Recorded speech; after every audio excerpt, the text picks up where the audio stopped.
flip the extra sheets and just take 4 pieces of paper. Okay. No problem. So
academic social life. But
Good evening, good evening. All right, thank you so much. Welcome to the Apex Town Hall Council Chambers. Thank you for being here. If we only had this much turnout in every council meeting, I tell you what, this would be great. I do want to acknowledge, first of all, we have our incoming town manager, Randy Vosberg, is here tonight. Where did Ms. Vosberg go? Give me a round of applause.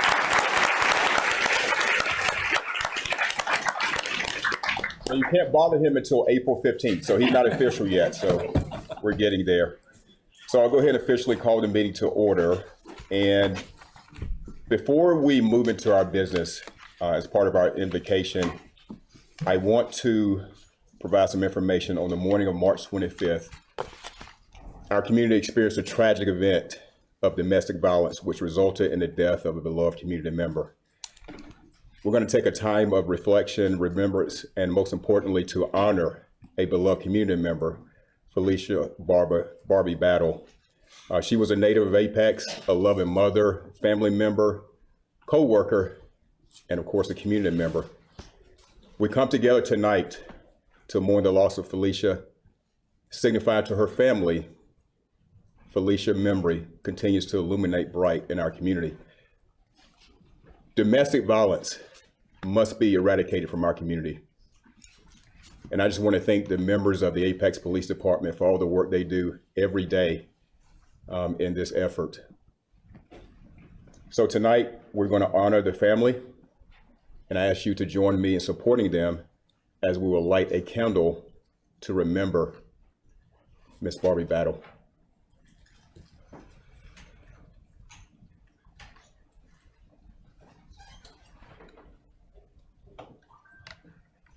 At this time, if you would please join me in a moment of silence.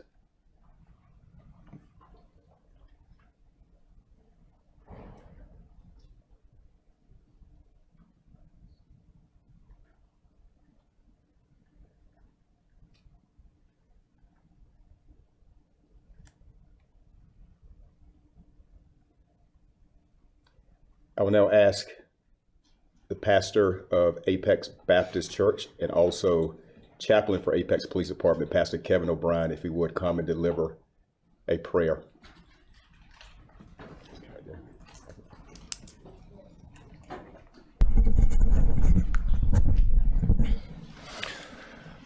Let's pray.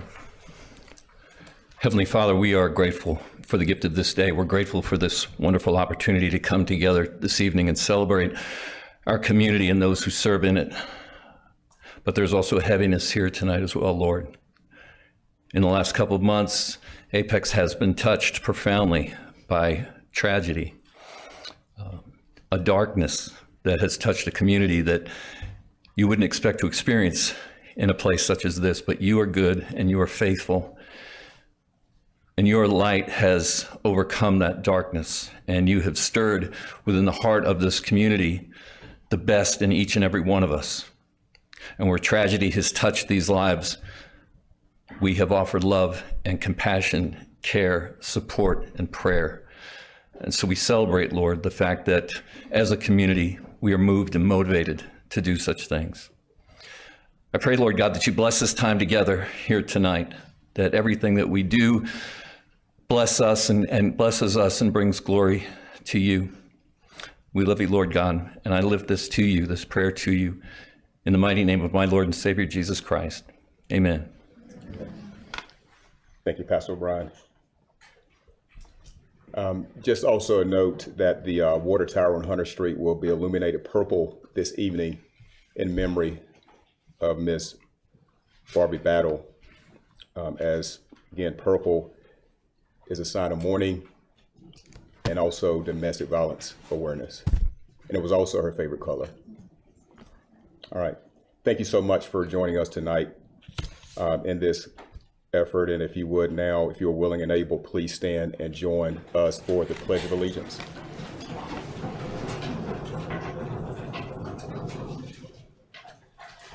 I pledge allegiance to the flag of the United States of America and to the republic for which it stands, one nation, under God, indivisible, with liberty and justice for all.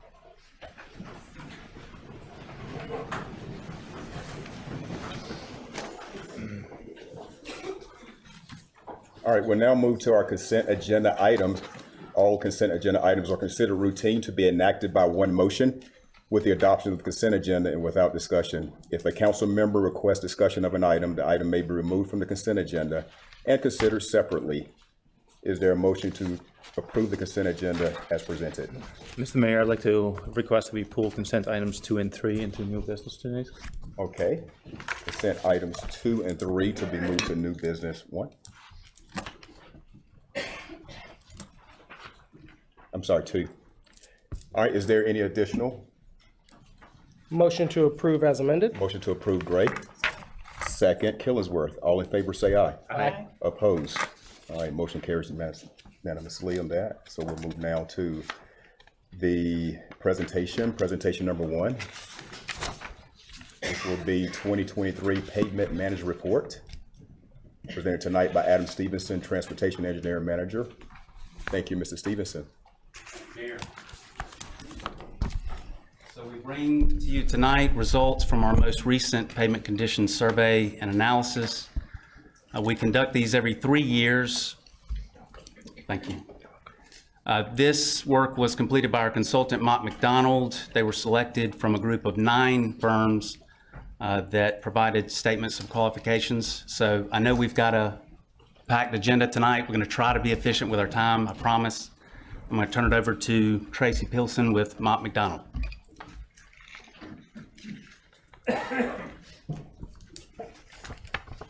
Hey, thanks, Adam. And thank you to the council for allowing us to come and talk to you tonight. Our agenda is here, and our objective is to talk to you about our recent project with the town to do a condition survey and a pavement management analysis for the town. And I know it is a packed agenda, so I am gonna try to go through my slides relatively quickly. The town of Apex maintains 240 centerline miles of road, which is a pretty large network for your population. Mott McDonald did do a pavement management study, which included the pavement condition survey of all the town maintained streets, and then the pavement management system analysis, and the pavement data was collected last summer, so summer of 2023. So why do we collect condition data? The purpose really of collecting condition data for your pavements is to characterize your pavements, your in-service pavements, determine the current condition, and then model the expected performance of those pavements over time. For this survey, the town transitioned from a manual, or what we call a windshield survey, to automated data collection with data collection vans. And the purpose of that is really to try to eliminate human subjectivity from manual data collection. The automated data collection is, there's no subjectivity to the data collection portion of that. So this is just a picture of one of ARB Systems data collection vans. ARB System was the company that did the data collection. And on this picture, you can see on the front bumper is the laser crack measurement system, which collects the cracking data. And then you can see on the top of the van, I think, the cameras, which collect imaging of the surrounding areas. And then there are also downward facing cameras that collect pictures of the pavement. For this study, we used what's called the crack density approach. And that approach really just collects how much cracking and what the width of cracking is on a pavement area. I'll talk a little bit more about it on the next slide. This is a pretty information intense slide. So the benefits of using crack density is that it's independent of data collection vendors' experience and their specific technology, because it does not use AI to bin cracking. In other words, to take the cracking that they see and characterize it into different types, like fatigue cracking or block cracking. It doesn't use that AI, which can vary from vendor to vendor. It just collects how much cracking is present. So it's less reliant on subjective definitions of distress types. It's just a straightforward measurement of cracking. So talk a little bit about your network condition. We collected ARB collected the pavement condition data, and then we ran analysis and just characterized some things about your network. So you do have 240 centerline miles.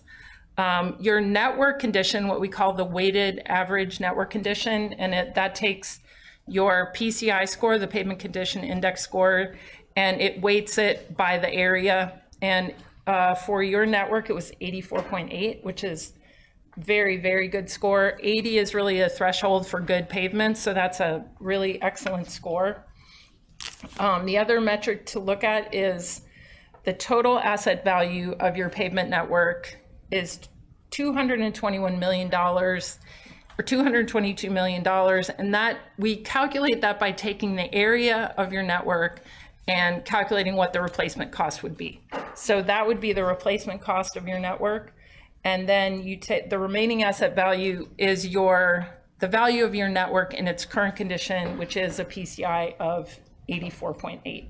And that is $188 million. So you can see that your pavement network is extremely valuable asset that's owned by the town.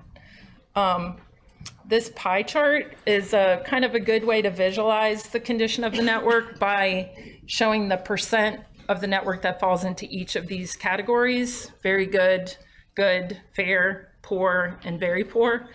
And you can see by this pie chart that 75% of your network is either in a good or very good condition. And again, that's really, really excellent. So just a little bit more information about the network condition. This slide shows what we call the backlog report. And what that is what is the work you would need to do on your network to bring the network into basically a near perfect condition. So this table breaks that down by category. I'm not going to go into detail because I know we're short on time. And then on the right is actually the list of treatments and their cost. And these were the costs that we used to calculate this backlog report. In the next few slides, I'm going to talk a little bit about what we call a pavement treatment toolbox. And those are treatments that are commonly used by municipalities to maintain their networks: maintenance, preservation, rehab. I'm not going to go into detail on these slides because they're pretty detailed, but you'll just have them for reference. The slides kind of go in order of less expensive treatments to more expensive treatments. So it's crack sealing, which is a maintenance treatment that's used to keep water out of the pavement. Rejuvenators, they're a surface treatment that's used to keep the elasticity of the pavement surface. Then preservation are relatively inexpensive treatments that are used to delay deterioration of pavements and just extend their life at a pretty low cost. Then you go to rehab, minor or major, and then the more really expensive treatments like full depth reclamation. So what you want to do is try to use less expensive treatments to preserve your network. That's the ideal. So we're going to talk a little bit about pavement preservation. And so why is preservation important? Why is pavement preservation important? So this graphic you see a lot if you work in pavement management. And what it's trying to show is how preservation benefits a pavement network. So on the left is a sort of typical pavement deterioration curve. And then what it shows is if you apply a preservation treatment, that gives you a PCI bump, and that essentially pushes your deterioration curve out so that the amount of time that it takes for your pavement to deteriorate to a poor condition, it's longer, and it can delay it by years or even decades. And you can see that you can keep applying preservation treatments to keep pushing up the PCI and pushing that curve out. on the right in the table is just, again, a table of those treatments, and it's color-coded to show you where you would use those treatments in that curve. And you can see that if you're keeping your pavements in a good or excellent condition, you can continue to use cheaper treatments and not have to do rehabs or reconstructions. So it allows you to maintain your streets for a lot less cost. And really what the town has been doing lately, which is to spend money on fixing the streets, really will allow you guys to use preservation treatments because the network is in good condition now. So you can use these cheaper treatments to keep it in good condition. So I'm going to talk a little bit now about the analysis that we did. For our analysis, we ran multiple scenarios using different budgets, and we used what your current planned budgets are, and then we used what the requested budgets are. We put an inflation calculation in of 2.5% to kind of factor that in to your analysis, and then we used the neighborhood grouping analysis, which is something that Mont McDonald uses to take projects that are in neighborhoods and it groups them into budget years so that it's less disruptive to residents, reduces your kind of mobilization costs. This slide just shows the budgets. Again, it's kind of information intense, but the first 4 columns represent the current budgets and the requested budgets. And then the last 2 columns have the CIP request for PROAG compliance, which was not factored into our analysis, but we put it on the slide so you could see those numbers. As far as the results go, so this is just the pavement condition index by scenario, but this is again busy. I'm going to show you on the next slide graphically how this comes out. It's a little bit easier to see it. So on this slide, we have pavement condition index, or PCI, on the y-axis, and then just the scenario year on the x-axis. And we've got all of the results from all of the scenarios on here. And you can see how your requested budgets, which are higher, it really will allow your condition to keep trending upward. Where your current budget levels are going to allow that PCI to kind of trend downward over the next 10 years. Your best scenario is really requested budgets with no preservation limits. So it just allows the system to pick as much preservation as it wants. So this is I'm gonna show you the remaining asset value, and this is just in a table form, but I'll show you on the next slide, it's in a chart form.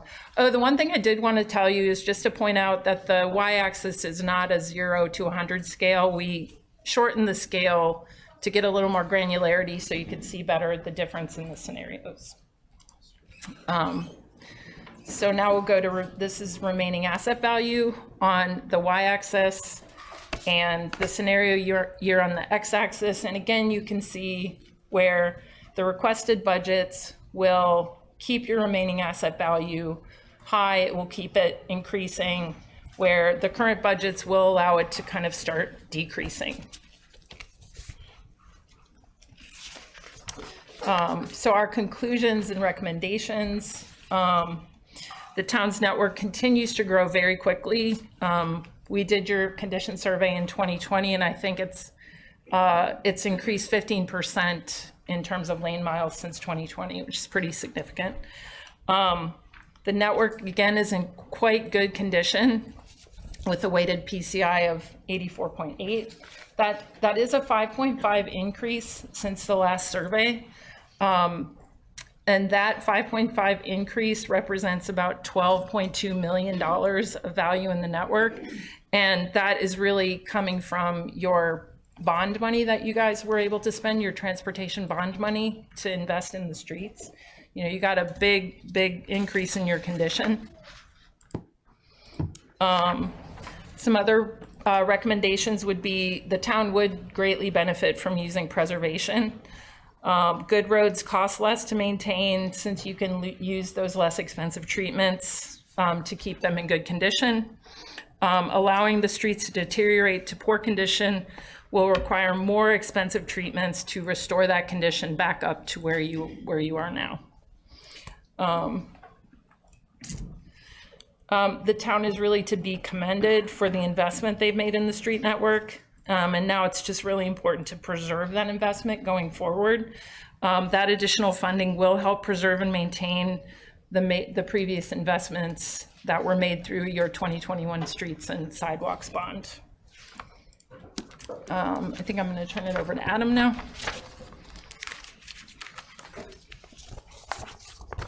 So for anyone interested, we've got our online tool. You can look up the results, go to the town webpage, search pavement management. I think it's the first link that pops up. And for these folks, if you're in these neighborhoods, this is the top priority listing for our subdivision street groupings. So what's the takeaway? Give us the money. So Just like that. Keep giving us the money. That's all we had. All right, very well. Well, you know Mr. Purvis controls the money, so. Any questions for the presenters? Not more of a question, but more of a comment, which is, this is a reflection of really the hard work of, not only of managing that sort of growth and being able to put it into good roads so that people can get around, but this is a great example of what happens when there's a bond. This is your receipt. You're driving on it. And you're driving on it, and it's in great condition. So, Mr. Stevenson, thank you so much for the hard work that you guys did on this, and we'll think about the more money. I do have one question about the kind of the variance between the current budget and the requested budget. So basically, based on current budgets, we have been able to increase our pavement conditions and therefore the valuation over the last couple of years. But kind of my takeaway from the slide was that might not be enough anymore. So by keeping budgets at a level where they are right now, are we going to see a regression in pavement conditions there with value, right? So in other words, are we being penny wise, pound foolish because the bill will come several years from now? Well, that's why we're requesting each year what we foresee is needed to move forward and maintain where we're at, not slip back in condition. All right. I just wanted to make sure I interpreted that correctly. Okay, thank you. Any other questions? All right, thank you. Great job. Appreciate it. And it's a great tool for people to use. Great tool for people to use, absolutely. All right, we'll move to presentation number 2, and it will be a proclamation. We have several proclamations tonight, so I will ask that council members to join me down as we read those together.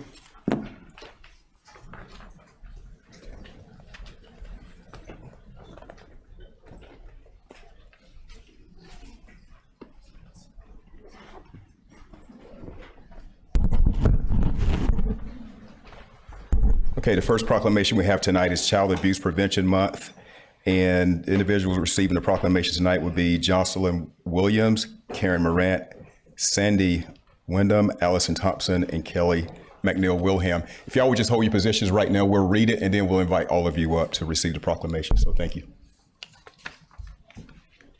So we'll begin tonight with Councilwoman Killingsworth starting us off on Child Abuse Prevention Month 2024. Whereas child abuse is a despicable crime that impacts millions of children annually, with 9,349 reports of child abuse or neglect occurring in Wake County in 2023, and whereas child abuse can exist in many different forms, including physical abuse, emotional abuse, sexual abuse, and neglect, and the harm from these abuses permeate throughout all aspects of a child's life. And whereas the effects of child abuse can linger for the rest of a child's life, even into adulthood, through the immense weight of the psychological and emotional trauma that often occurs. And whereas it's vital that our town and community create a nurturing and loving environment for all children, and that residents report any suspected child abuse or neglect to authorities in order to keep children safe. And Whereas the town of Apex is appreciative of the efforts of Wake County Health and Human Services and Child Protective Services, and we acknowledge the need for additional resources and outreach to stop the horrors of child abuse.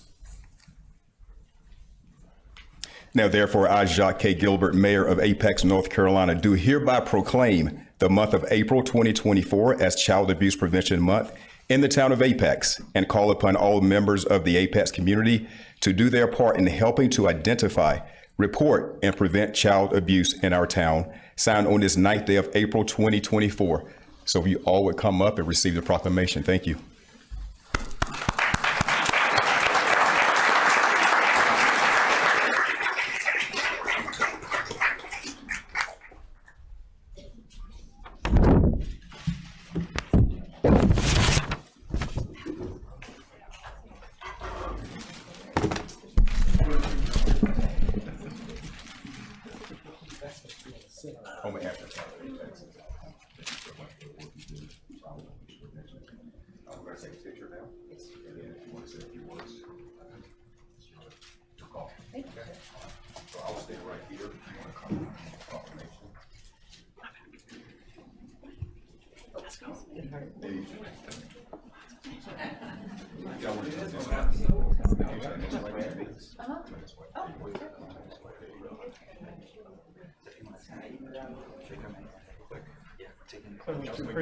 Clearly too pretty on the side of the room. Wait. Go. That's right.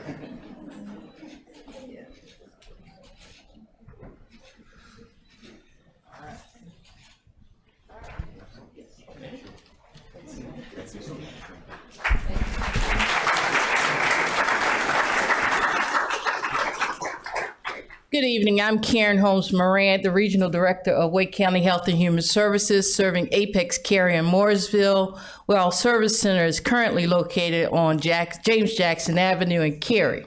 It is an honor and a privilege to be here again today with such a solemn occasion, but we know all things come together for the good of those who are called by our Lord and Savior, as we prayed on today. So as a beloved community, this is an opportunity for every year in April, we pause just to raise awareness for how important it is for all of us to work together collectively to care for our beloved community.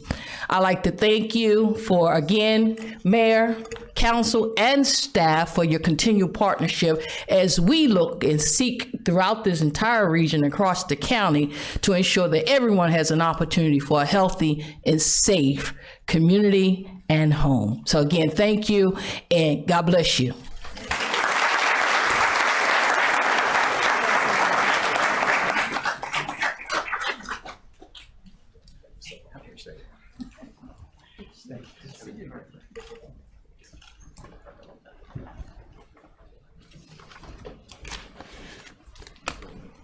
All right, proclamation number 3 will be National Telecommunicator Week, April 14th through April 20th.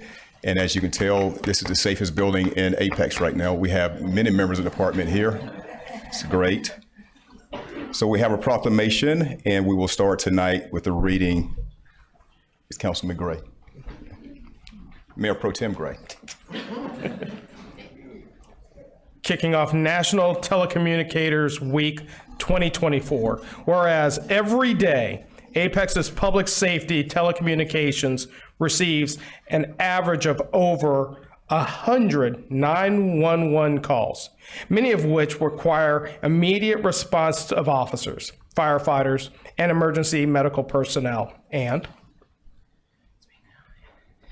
And whereas, in order to provide the necessary information and enable dispatch as quickly as possible, public safety telecommunicators must piece together the location, nature, severity, and requirements of the emergency from often panicked residents on the other end of the call. And whereas public safety telecommunicators play a pivotal role in ensuring the town's public safety operations can adequately prevent and respond to crimes, protect property, and administer emergency medical care. And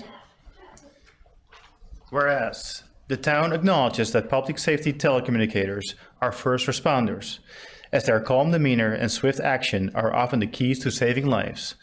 And whereas the town of Apex is grateful to its 13 public safety telecommunicators whose hard work and dedication contribute greatly to the well-being of our town and its families.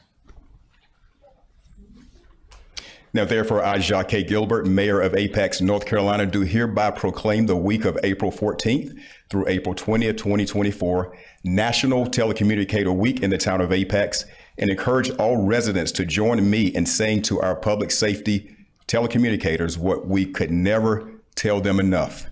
Thank you for your service.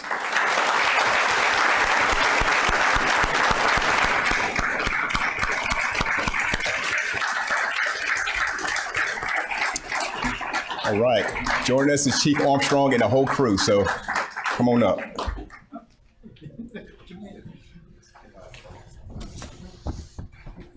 Fill in. We see you. All right.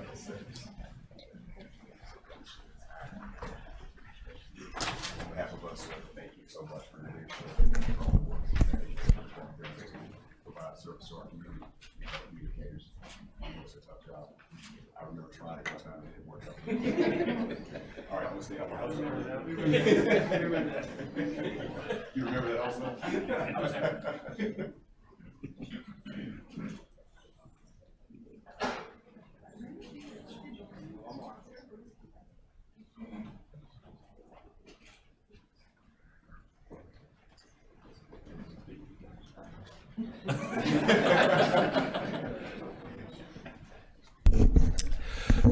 Mayor and Council, I want to thank you all for this recognition of what we often call our unseen heroes. If anybody makes a call and they need help, these are the individuals that are going to answer the phone and get that help to you. And we can't have everybody here because the service never stops. And so, as you can see, a lot of the officers have left from the back because they had to go to a call, and they can only get to that call if we have these individuals answering those phones and can send us where we need to go. And they often go unpraised, and I appreciate the town making this commitment. And it's something that we've tried to do to make sure that we recognize everybody in the police department for their contributions to helping us keep Apex safe, because that is a commitment of everybody in the Apex Police Department. And we have the best police department in the state of North Carolina, and I'm pleased to be able to say that. So thank you.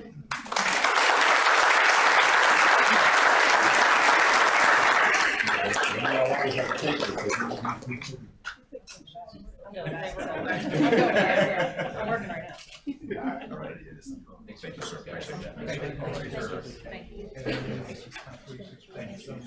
Thank you so much.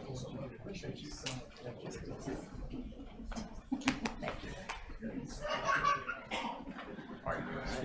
Yeah.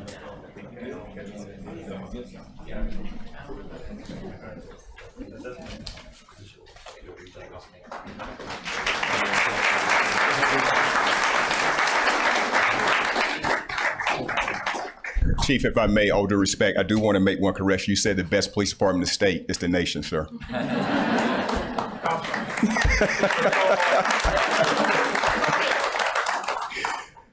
All right, moving now to Proclamation 4, and it is Nepal Day 2024. Excited to have so many members of the community here. We're going to read the proclamation. I'm going to invite Bikash to come up and introduce everyone that's in your community here today representing. So we'll start with the proclamation and we'll kick it off. Councilman Zigerman, thank you. All right, it's my honor to read the proclamation, start a proclamation for Nepal Day 2024. Whereas the Nepali community consists of nearly 6,000 residents in Wake County, with approximately 500 families residing in the town of Apex. And whereas Apex is honored to be home to many members of the Nepali community who contribute greatly to the economic and cultural vitality of our town. And whereas the Nepal Center of North Carolina is a nonprofit organization which seeks to foster relationships with local communities, promote Nepali culture and identity, and provide programming and assistance to Nepalese families in North Carolina and abroad. And whereas stemming from the teachings of Buddha, who was born in Nepal, the Nepalese people have historically been recognized as promoters of peace, harmony, and justice. And whereas with a nod to the peak of Mount Everest, located in Nepal, and the history of North Carolina, the motto of the Nepal Center of North Carolina is first in height, first in flight, as a homage to the enduring relationship forged between the two communities. Now, therefore, I, Jacques K. Gilbert, Mayor of Apex, North Carolina, do hereby proclaim April 20th, 2024 as Nepal Day in the town of Apex.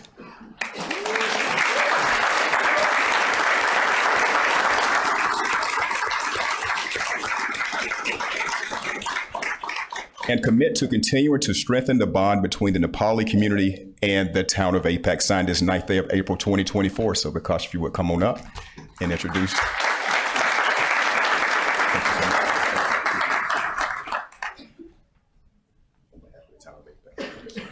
Thank you so much. Yes, sir. All right. And if you want to take the mic and introduce your pictures, or yeah, we're right there. Good evening, everyone. My name is Vikas Shakya. I'm the president of Nepal Center of North Carolina. And as Mayor Gilbert told, Nepal Center of North Carolina represent almost 10,000 people residing in the Nepali people residing in the Research Triangle area, and almost a quarter of those live in Apex. And we feel very privileged and honored to get recognized by the town of Apex in the form of the proclamation of our New Year, which is usually we celebrate here on the third Saturday of April, and this year is 20th of April, and it has been proclaimed as Nepal Day. Thank you so much to the town for recognizing us, and it feels great honor to get recognized as Nepali in the town of Apex. And following the proclamation of Nepal Day by town of Morrisville in 2017, we have been like every year getting recognized by more and more towns and counties, and we feel very honored. Thank you so much.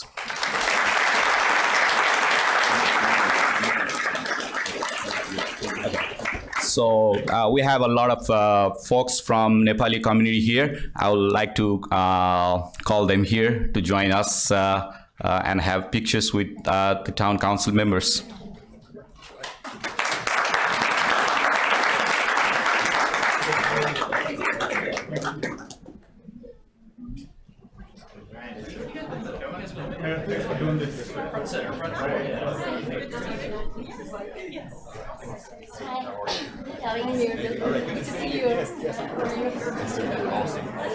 Hello, Mayor. Hey, sir. How are you? All right, you're here. Hello, hey. How are you? Hey, sir. Thank you. Thank you so much. Thank you. Thank you, sir. Thank you. Thank you so much.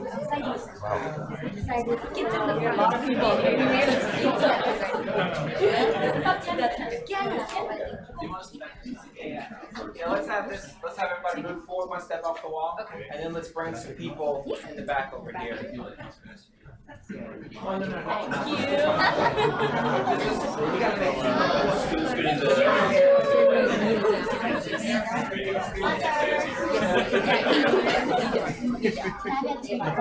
almost like that. Right, squeeze in as much as you can.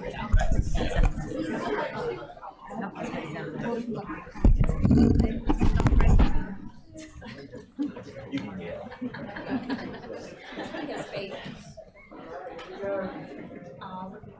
There's a lot of eyes up here. By the way, but I think it's the record. We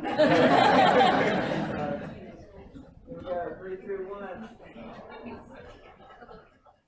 One more.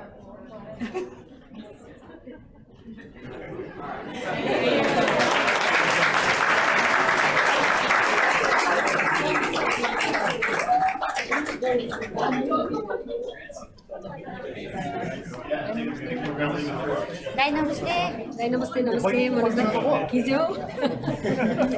Thank you. Thank you.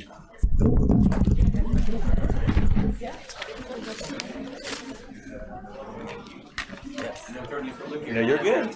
We're prepared. We're prepared. All right, the next proclamation will be National Autism Acceptance Month. And accepting the proclamation tonight will be Cheryl Byrne. We'll be calling her up momentarily. So we're going to start the proclamation, and it will be kicked off tonight by Council Member Gant. Thank you, Mayor. Whereas autism spectrum disorder is a neurological and developmental disorder that affects how people interact with others, communicate, learn, and behave, and whereas in the United States, it is estimated that 2.7% of children have autism, along with 2.2% of adults, and experiences with this disorder vary widely from person to person. And whereas individuals with autism can face very difficult barriers to employment opportunities and often have their intelligence and abilities misunderstood or overlooked. And whereas it is crucial to champion awareness of the impacts of autism and the acceptance of individuals with autism as they navigate life with increased challenges in many aspects of development and socialization. And whereas the town is committed to fostering an environment where individuals with autism can live, learn, play, and work in Apex while also being fully understood and accepted. Now, therefore, I, Jacques Gilbert, Mayor of Apex, North Carolina, do hereby proclaim the month of April 2024 as National Autism Acceptance Month in the town of Apex, and invite all residents to join me in celebrating the individuals with autism in our town who are so full of joy, love, and hope. Signed this 9th day of April 2024. And Ms. Cheryl Byrne, if you would, please come up. And any families that are affected by autism, please come up as well. All right. Thank you so much. Thank you. Yes. All right. There you go. Thank you so much. Can you All right. hand these out to me? Absolutely. Thank you. Okay. So, on behalf of our families in Apex and our surrounding communities, because we're all in it together, I just want to say thank you to council and the mayor and the staff who helped put this together. What I would like to say is we are so blessed to be in a town like Apex with so many open hearts, open minds, and friendly faces. One of the things that I would like to see for our community going forward is a seat at the table and a smiling face. And I do have these candies here because our children need love and they are pretty darn smart. So I just want to make sure that when you see someone, you don't have to have a child with autism or special needs. I have a son with Down syndrome and I run a not-for-profit, which we'll see more as the year progresses. You don't have to have that child in your family to show love and caring and respect for that community. We're all in it together. These kids and my son and people that you know make such a positive impact, and I'm so thankful that we're in Apex for this. So grab some information on the way out. If you know someone with autism or special needs, please put their name on my list and take a piece of candy because, again, our kids want love and they're pretty darn smart. Thank you so much.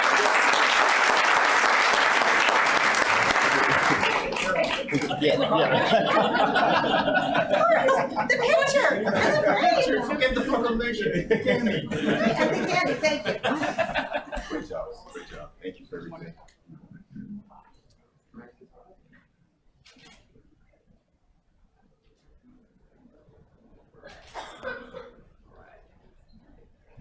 Thank you so much. You guys are the best. Thank you. Thank you. Thank you. Thank you. Thank you so much. You guys are the best. Thank you. Okay. Thank you so much. Thank you, Apex. Oh, Okay. it's gonna be awesome. We're gonna have fun together. Thank you so much. Oh, boy.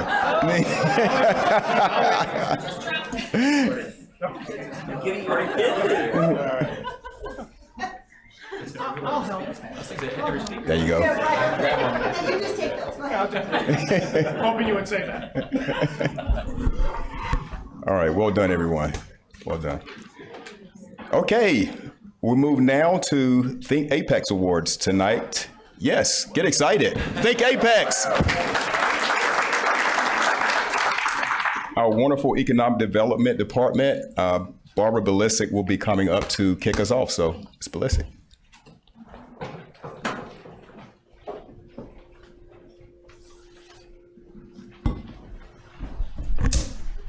Oh, thank you, Alan.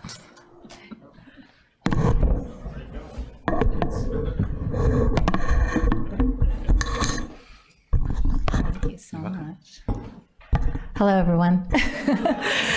All right, good evening, and welcome to the 2024 Think Apex Awards presentation.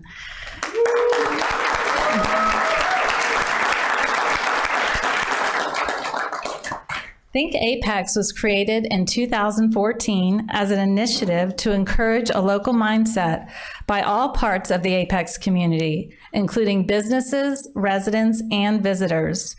The Think Apex Awards recognizes local businesses, individuals, groups, nonprofits, and youth for their dedicated service to others and to the Apex community as a whole. Just go up a little bit. Okay.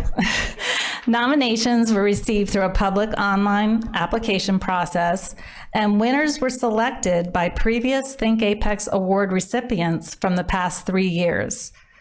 Tonight, former Mayor Pro Tem Ms. Dozier and Mayor Gilbert will be assisting with the awards presentation. At this time, we'd like to recognize all of this year's nominees. When we call your name or the name of your organization, please stand and remain standing until all names have been called. Audience, please hold your applause until all names are announced. The nominees for the individual or group category are Cheryl Byrne, Daya Reddy, Drew Ludlow, Kevin O'Brien, Olivia Scott, Philip J. Welsh Jr., Tina Owen, and TJ Evans. Let's give them a round of applause.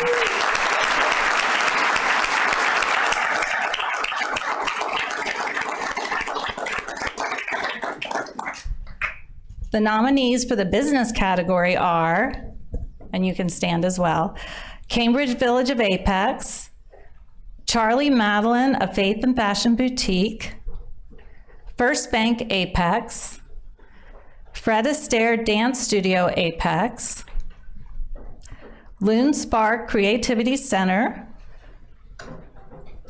Nourish Adolescent Wellness, Positively Apex, Progressive Taekwondo Academy, Sawdust and Clay Collaborative, Speed Pro, Spielberg Orthodontics, Starpath Academy, Triangle Home Team, and Wendy Perry Designs. Big category. Let's give them a round of applause.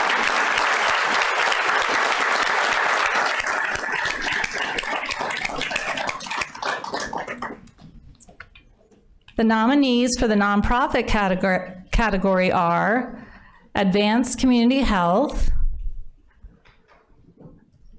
Bella Angels Incorporated,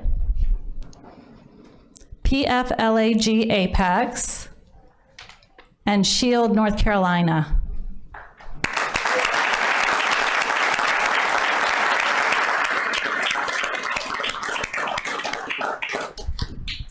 The nominees for the youth category are Austin Kruger, Colleen McDermott, Footprints and Pages, Matthew Wisniewski, Purple Triangle Project, and Sarah Galdi.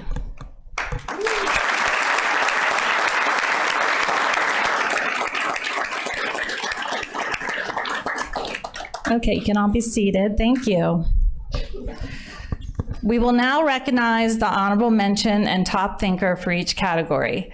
If your name is announced, please come forward and walk to the left of me on this side. Shake hands with all council members. Receive your award and pose for a quick photo. I'll help you along the way, don't worry. And after your picture, we would like you to stand over here to the right until all award recipients have received their award. So the fun begins. We'll start with the individual or group category.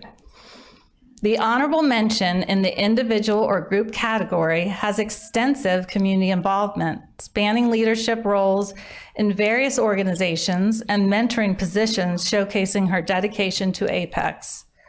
Her recent efforts, such as organizing a new seasonal fundraiser to promote local business, demonstrates her commitment to community collaboration and support for organizations such as the White Oak Foundation. Despite significant time investment and initial setbacks with the seasonal fundraiser initiative, her creative vision has a positive impact on downtown merchants and the broader Apex community, fostering unity and fundraising success.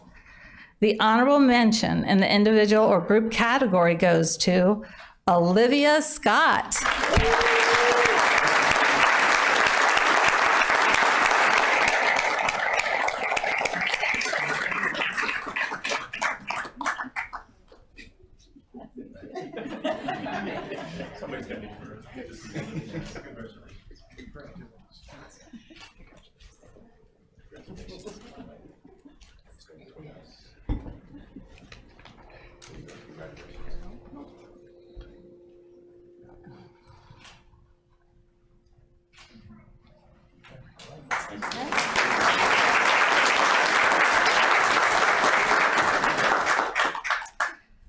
The top thinker in the individual or group category initiated and led the first Apex Juneteenth Festival.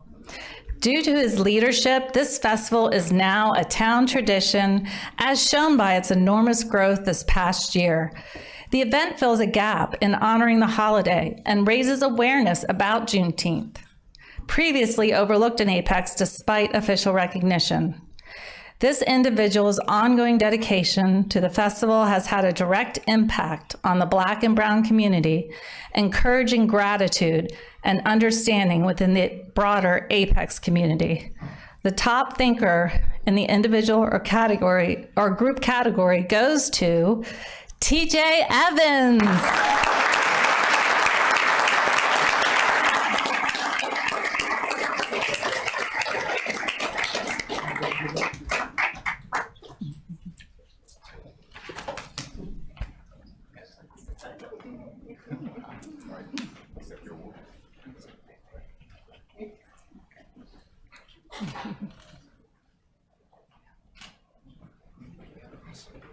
Good job.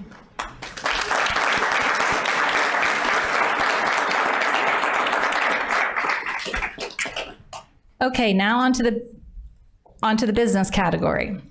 The honorable mention in the business category openly shares her fertility journey through her business, offering support to couples facing similar challenges. The business donates 10% of all monthly proceeds to couples in the midst of their own fertility journey. This unique contribution creates a supportive community, helping with expenses and encouragement. With unwavering dedication, this support empowers women in Apex, raising awareness about infertility and actively supporting those on similar paths. The Honorable Mention Award in the business category goes to Charlie Madeline of Faith and Fashion Boutique.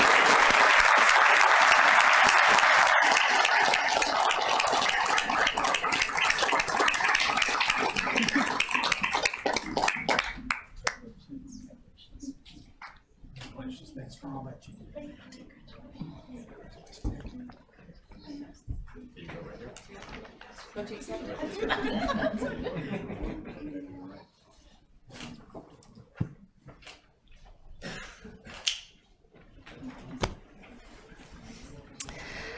The top thinker in the business category demonstrates a commitment to the Apex community through scholarships, free classes in local parks, and active participation in coordinating events like Healthy Kids Running Series. His unique business model prioritizes inclusivity and year-round community involvement, equating to approximately 240 hours of annual dedication. The impact includes encouraging service projects, promoting healthy living, and fostering a stronger, more engaged Apex community. Additionally, the business is involved in local organizations such as the Apex Chamber, Launch Apex, and also participates in school events and festivals. This year's Top Thinker Award in the business category goes to Progressive Taekwondo Academy.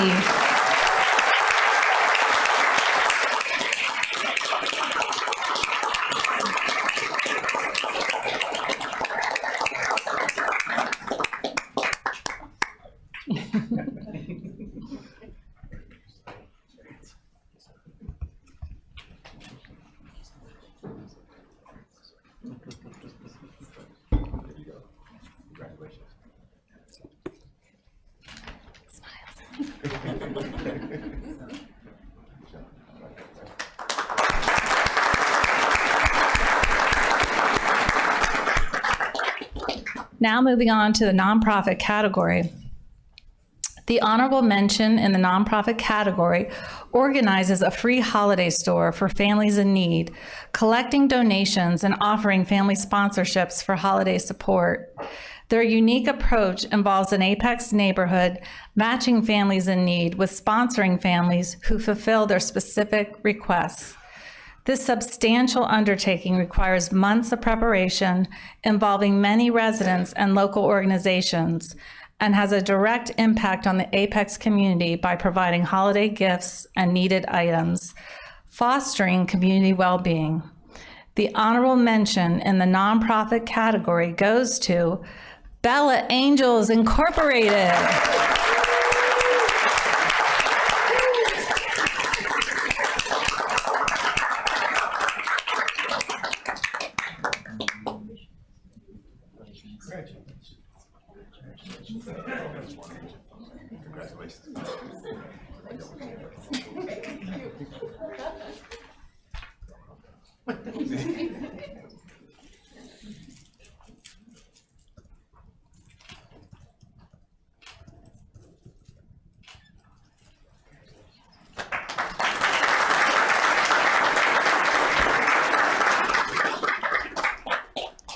The top thinker in the nonprofit category has been instrumental in advocating for legislation to support victims of child abuse and conducting extensive human trafficking training benefiting over 1,000 individuals in Apex.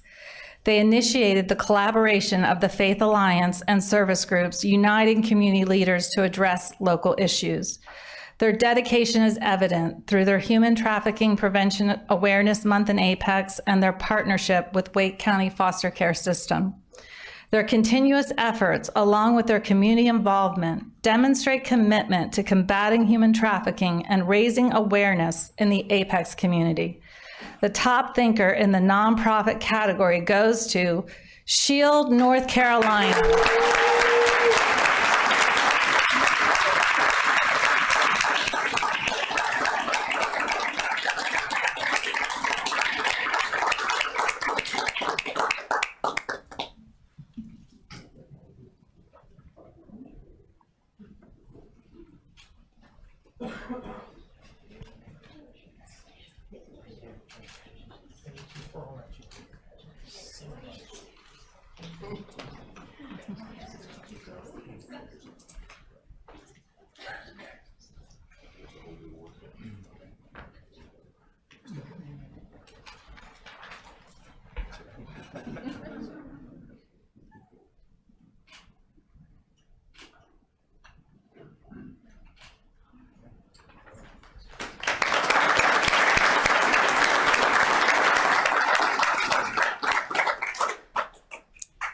And last but certainly not least, we have the youth category.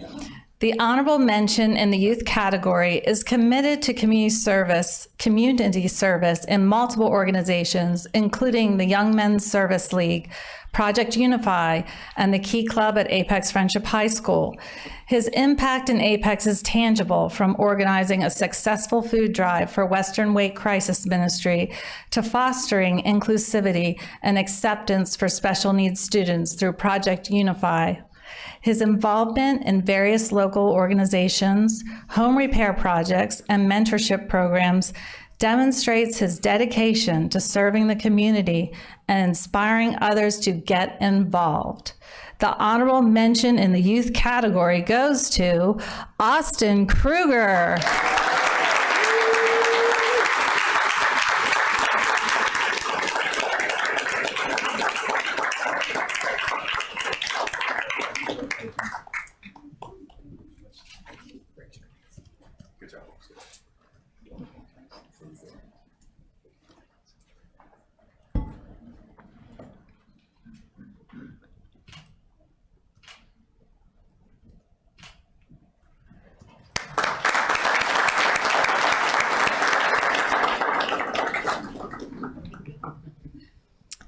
The top thinker in the youth category is the founder of Planet Youth, focusing on environmental stewardship through initiatives like her self-written book, Love Earth, and a crayon recycling project. She engages the Apex community through podcasts, children's books, and recycling efforts, emphasizing environmental awareness. Her dedication has resulted in over 10,000 recycled crayons distributed to children's hospitals, and her outreach impacts classrooms, businesses, and community events like Apex Earth Fest. Beyond Planet Youth, she serves as a teen title holder to the Miss North Carolina organization and serves as an ambassador for the Miss America brand, furthering her commitment to environmental advocacy. The top thinker in the youth category goes to Colleen McDermott.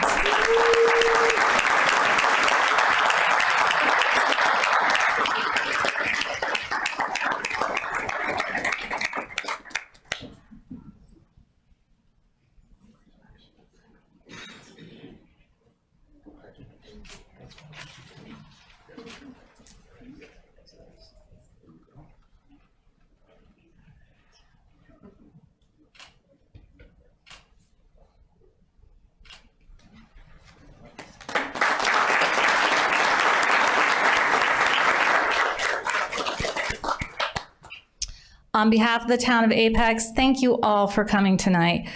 Congratulations again to all the nominees and all the winners, and let's give them another round of applause.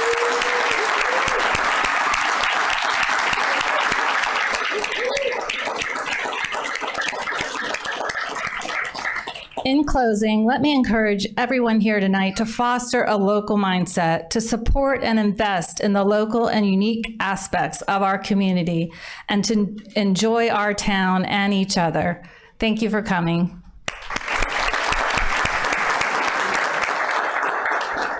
We need all winners to come for a group photo. Thank you.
And your boxes. Boxes? Oh, boxes. Ladies, your boxes are over this way. If you come this way, yes. Yeah. For the small, yeah. We don't have to. Yeah. It's a, yeah. City's proclamation. Okay. Thank you. That's right. No more. Yeah. I think so. All right. I'll see. All right. Thank you. Maybe a short break. Alan, thank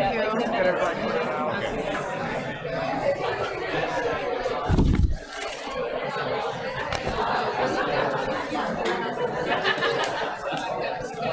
And, okay. Much as fast as I can. Close your office, I was walking through the door. All right. I'm here. So I just want you to be taking photos. I appreciate that, yeah. We're going to take a 10-minute recess and then come back and finish the business. So thank you. 10 minutes. Give folks a chance to clear out.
sure.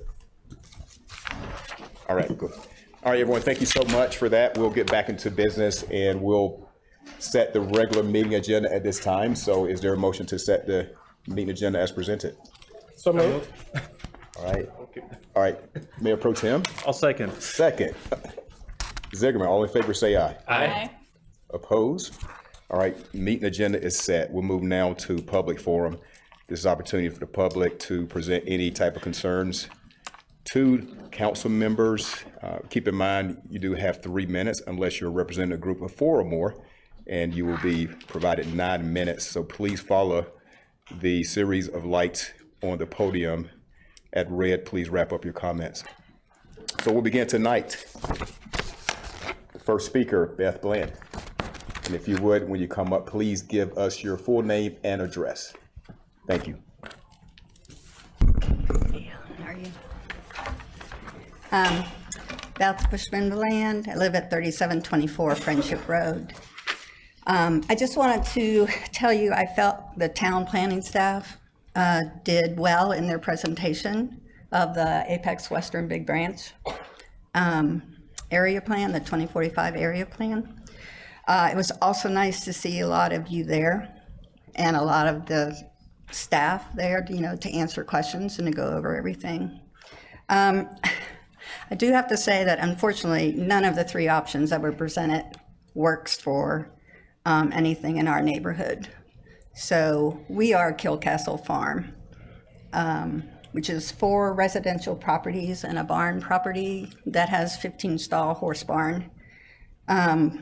We all support that barn, and our covenants don't even allow for our properties to be divided.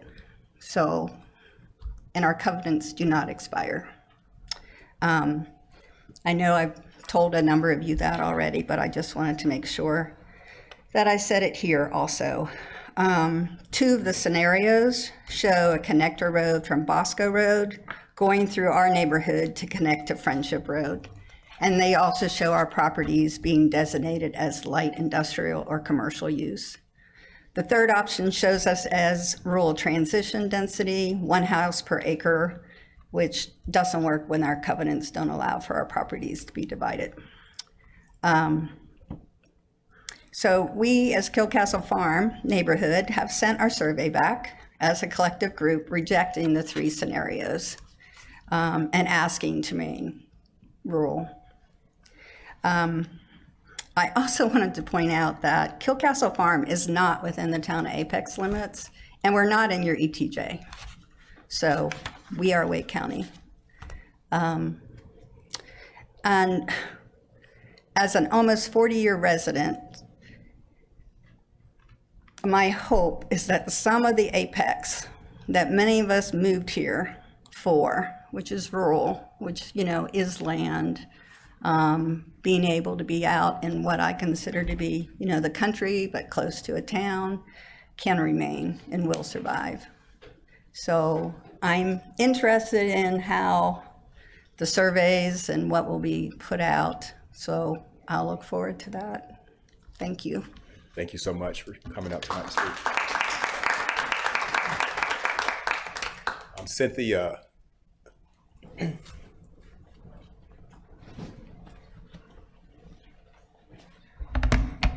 Good evening. Cynthia Mollenkoff, owner of Cocoon Gallery at 221 North Salem Street, Apex. We greatly appreciate the recent efforts of the planning staff board and the town council to create additional parking downtown and to mitigate the impact of the construction process.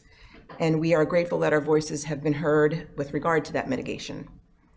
In new business today on your agenda, you'll be asked to consider the mitigation plan for the Saunders Street lot construction.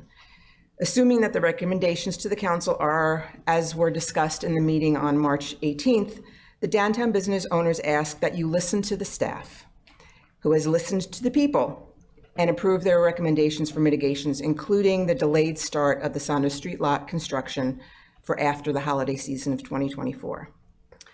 At the town council meeting on February 27th, where the zoning was approved, I heard several of the council members say, "I just want to get this done."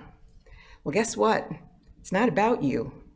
It is about the business owners who urged the creation of the downtown plan in the first place, and the constituents who will benefit from it. Neither of them will benefit from less parking during the holiday season, and we've already talked about why. You can spin the parking availability numbers any way you want to make it look like parking won't be an issue, but it will be. Some of you said, well, we can't guarantee that it won't impact the holiday season in 2025, so we might as well just start in June anyway. No, you can't guarantee it, but at least it's more likely. Plus, you, in this case, will be the customer of the contractor. You should be in the power seat. The comments I heard at town council meetings suggested that the contractors were in charge. With good planning, a good contractor, and a mutual understanding of expectations, this project can be completed between January and August of 2025. Thank you for your time.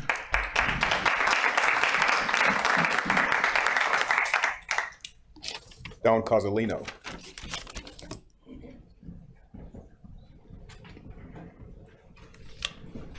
Don Cazzolino, 3632 Bosco Road. Good evening. It was very refreshing to see the town council and the staff at the Western Big Branch open houses. Really do appreciate that. Felt they were well run. It was a positive vibe with the engagement, one-on-one. And it was very important that we had the community engagement. However, I just want to point out that we again had input from other members that are not part of our community involved in the process. So that would be my hope in the future, that we can just limit really the input to the specific area of the study or the group or the progress in the planning directives, so that it is not open to others that did not live in the area that are not impacted in the community. As Beth had mentioned, our community has rejected all the options that were put forth. Some of them it's just really hard to understand. It's very frustrating to see a road through 30 properties. When there's no roads of that mass there today. It's a rural community, it's a historic farm community.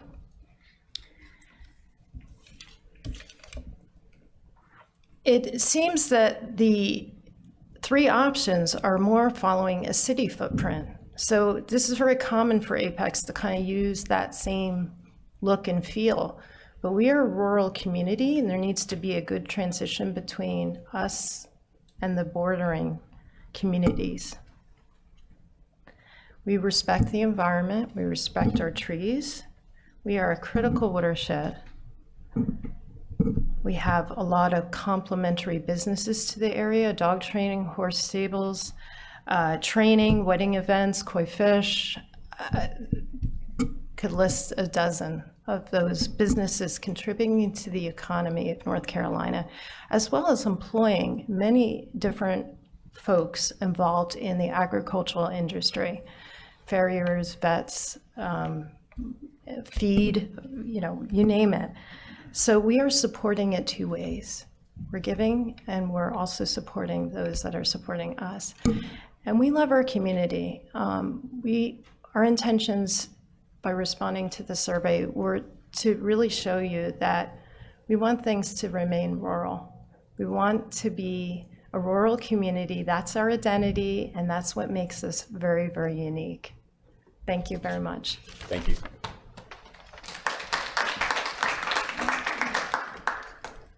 Lama.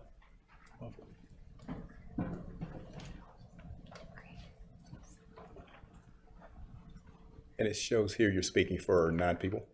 I'm sorry? Are you speaking for 9 people that are here today? Yes. Okay.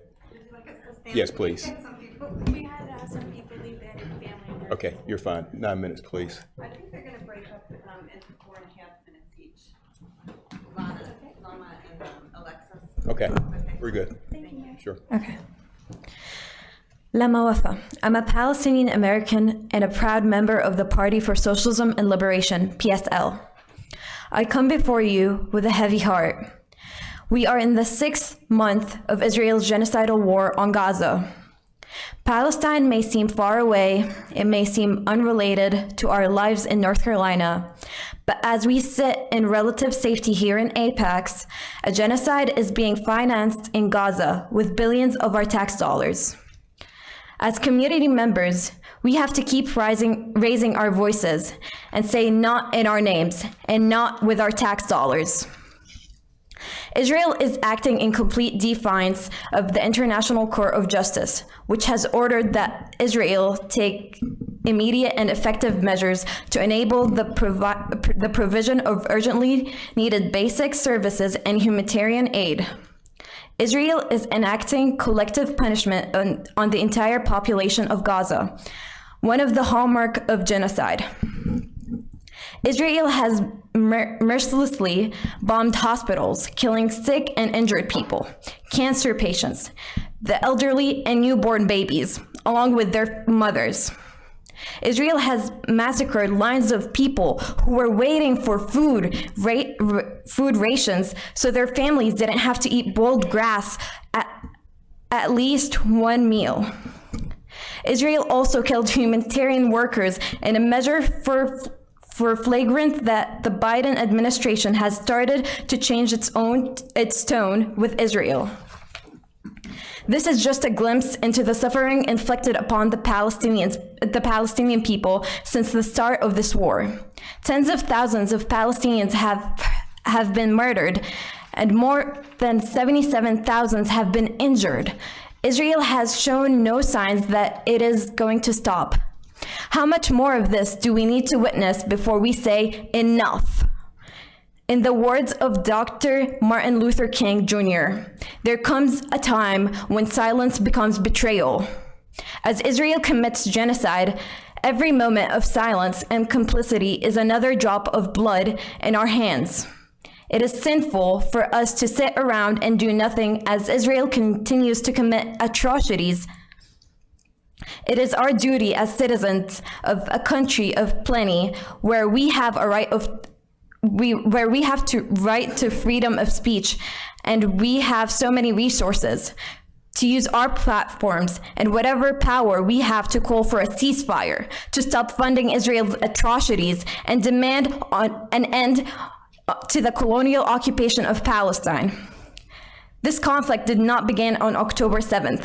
This war is a result of the 1948 Nakba, where 75 years ago, Israel expelled 750,000 Palestinians from their homes and villages and killed tens of thousands of Palestinians.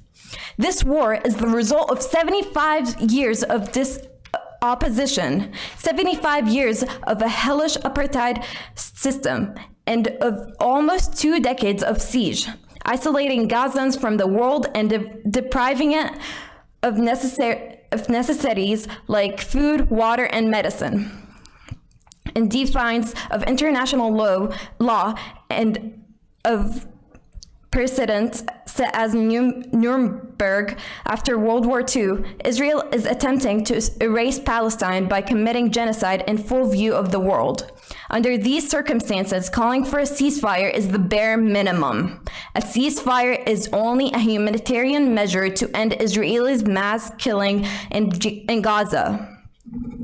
Members of the Apex Town Council, I ask you to follow the leads of millions around the world, including many thousands in our country and state, who continue to stand in solidarity with the Palestinian people. As I ask for you to show that we care about human rights and won't stand for genocide. Our town council should say loud and clear, ceasefire now.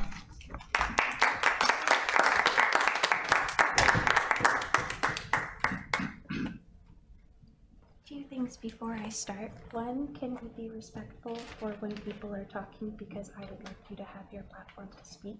So the flapping of the papers and waving it. Just go ahead. We're ready. I understand. It was just people with ADHD. Just go ahead and address the council. And then the other part was, I just wanted to thank the people that did the pavement, and hopefully you give them the money that they want, because respect to them. Provide your name and address as well, please. So my name's Alexis Kennedy. I live at 106 Buckhaven Court, and I'm a mother of 3.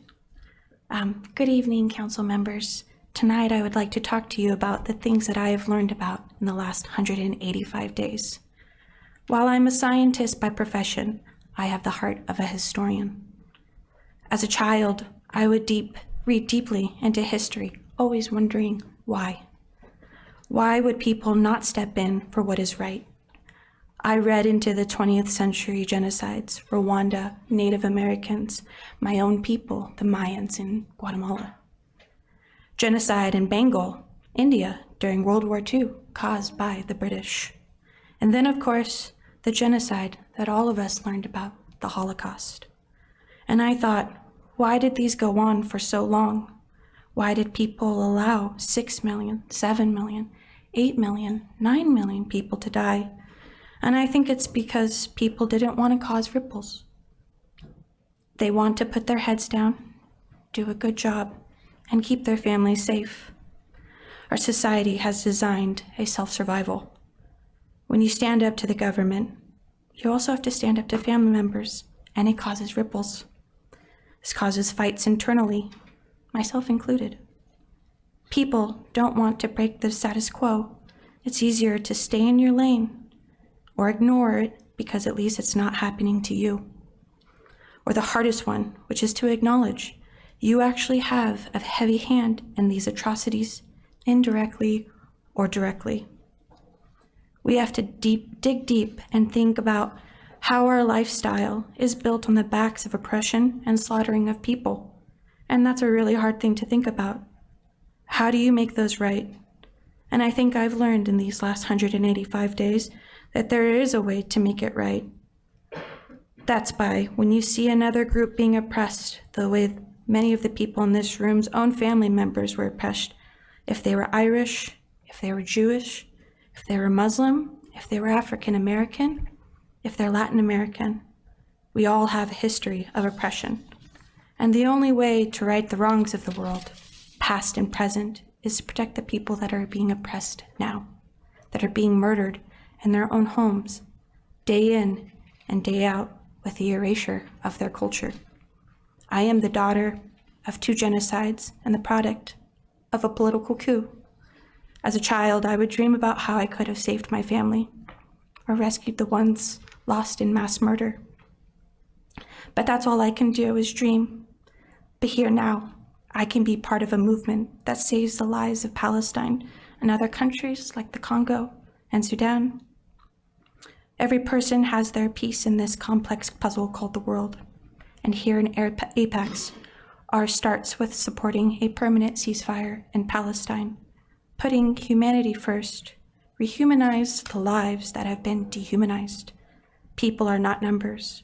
Children, especially, are not numbers. And as 14,000 children's lives are gone, we can't get them back. But we can protect the children that are alive and stop Israel's slaughter. Every minute counts. Thank you. Thank you.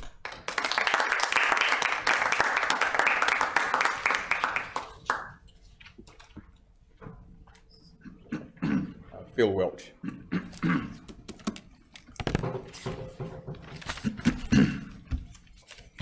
Good evening, Mr. Mayor, Mayor Pro Tem, council members.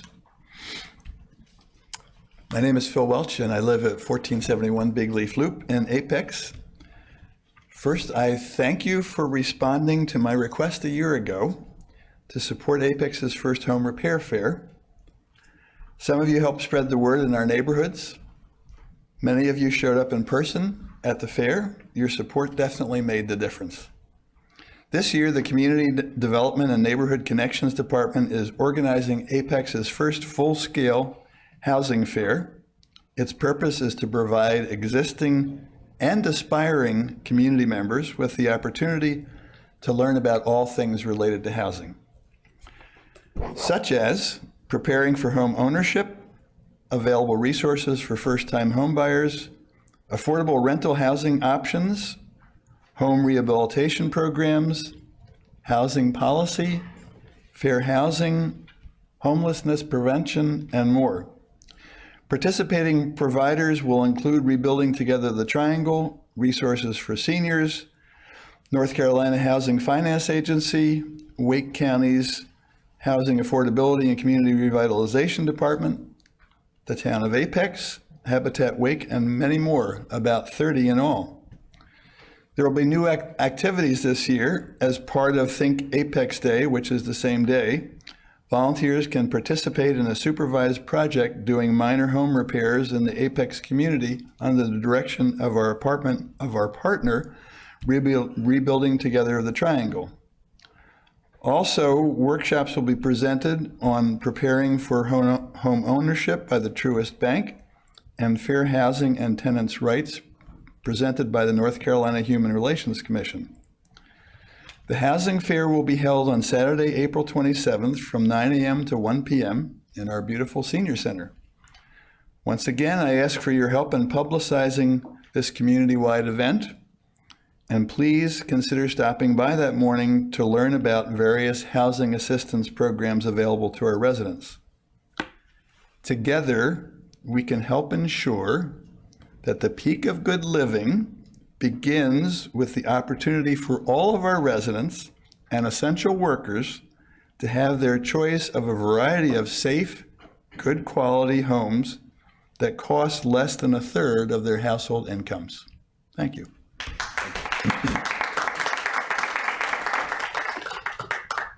Daniel.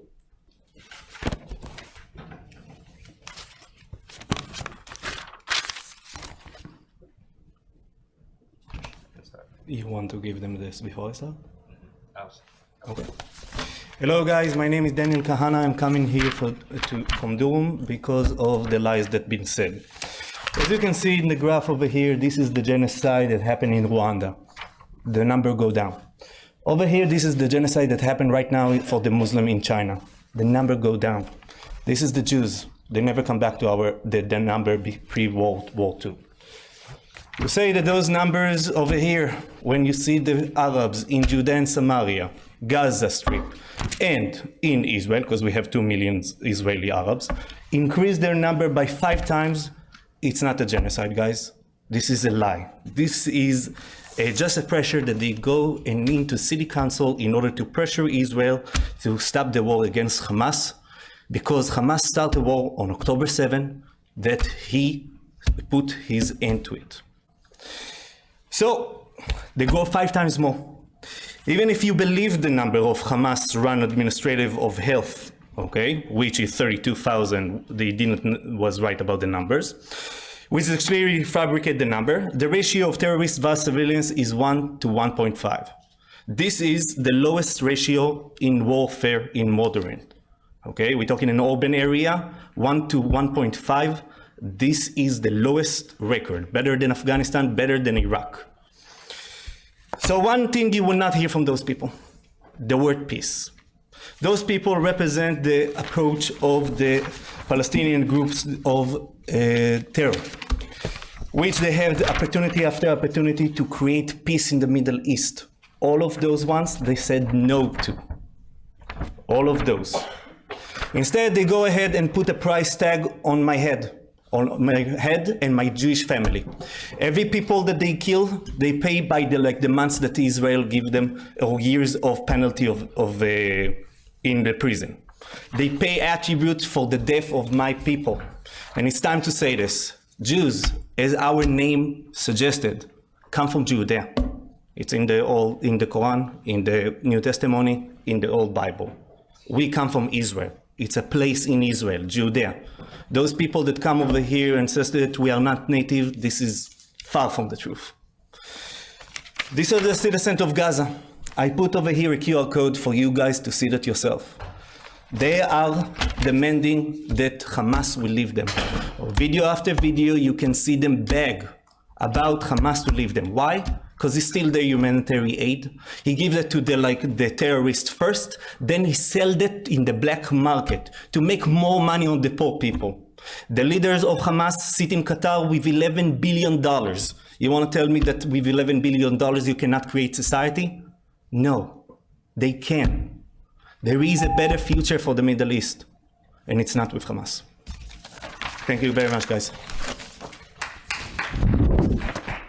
All right, that is the last speaker I have signed up here tonight, so we'll go ahead and close out public forum. So thanks to all who came out to speak tonight. Thank you. We'll move now to public hearings. All right, public hearing number 1. We don't want to see it. Public hearing number 1, 3427 Olive Chapel Road, Historic Landmark Designation, Goodwin House, presented tonight by Liz Lofton, Senior Planner.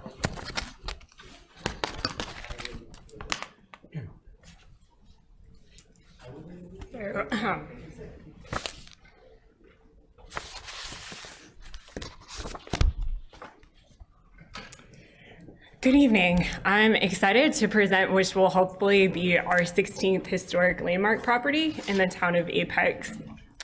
This property is located at the intersection of Olive Chapel Road and New Hill Olive Chapel Road. It is adjacent to the historic cemetery. As you may recall, Toll Brothers rezoned the property for Willow Hill subdivision with a zoning condition that the historic house be preserved. And Capital Area Preservation holds a historic preservation easement and rehabilitation agreement on the house.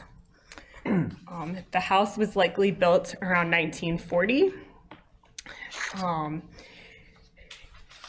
And it's significant because it is a colonial revival style architecture.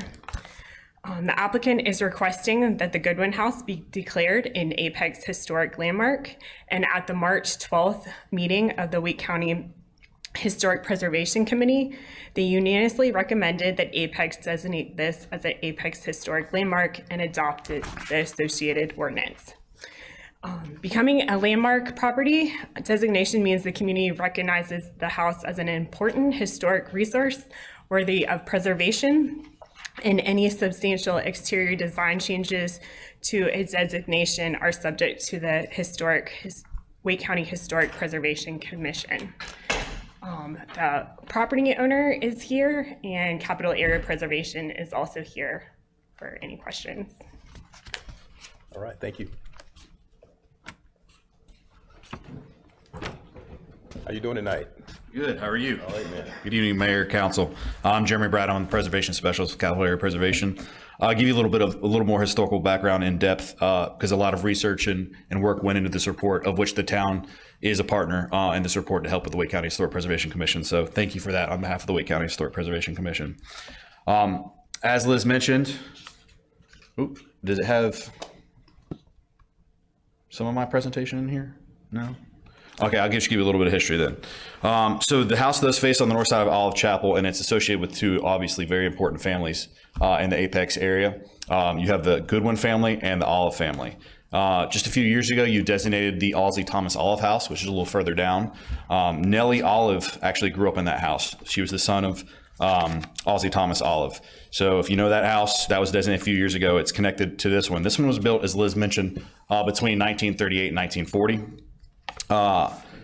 If you've taken a look at the report, you'll know that this is actually part of a much larger farm. When Willow Hills got this portion of the farm, there are still buildings across the street that are associated with this farm that are on this parcel, but it is one of the few dairy farms that was in Apex at the time. Matter of fact, Carl Goodwin was a shareholder in the Wake Mutual Milk Producers Association all throughout the 30s and 40s. In World War I, he actually served in the Navy, and he became a farmer here in Apex to serve on his father's farm. So the Goodwins pretty much own this family. They actually gave it over to their son. Then Willow Hills purchased it. And then Capital Area Preservation gladly accepted a preservation easement thanks to the town of Apex, deciding that this house was worthy of being saved and worthy of a preservation easement. It is a colonial revival style house in the fact that it is actually built in the colonial revival style. A lot of houses on the presentation I had, there's pictures of Mount Vernon to explain sort of. They call them Mount Vernon classical revival porches, but this house is the only house in Apex that was built with the porches, which makes it interesting because it's on both the front and the rear of the building, and they do extend the full 2 stories, or in the rear, it's actually 3 stories. So it retains all of its original woodwork. There are a few replacement windows in the basement, but it does have all of its original brick, unpainted, all original 6/6 wood windows that date from about 1938. It does have the 2 wings. One has been enclosed, but it is also original. So about 95% of this building does have its original architecture intact. So I don't have any pictures. Are they on this, Liz? It's in the staff report. Okay, so you've seen all these pictures, and I'm not going to go through all of them with you, but it is kind of a unique time capsule to have something just prior to World War II. It was believed this house was built in the 50s, actually, when we first evaluated it. So it was nice to get down to the history and find out it was pre-World War II. which makes it, as I mentioned, a very unique structure for Apex. And you'll notice it actually has the original phone box still in this house. It's something that, kids these days would probably look at that and wonder, they can't even look at a cordless phone and tell that it's what that is. But, this was the corded phone that was in the wall and had its own special box, always at the base of the stairs, which is unique in this house. And these stairs actually run up to the center of the house. So whether you're in the basement, heating the furnace, or you were upstairs, you could run down and answer that important phone call. Usually get your low, Apex in 1940 was a little bit smaller than it is today. So you'd be able to answer that phone. You do have original penny tiles throughout in all the bathrooms too, which is fascinating to actually have original intact bathrooms. The new owners have been lovingly doing restoration work on it since they purchased the property last year. They have moved in. Is that correct? Right? Yeah, they're definitely in. They're very enthusiastic about this landmark designation should you choose to do so this evening. And I'll be happy to answer any questions you have. But I do want to introduce the Wake County Historic Preservation Commission Vice Chair, Jeff Hastings, to present their official recommendation to y'all. Thanks, Chair.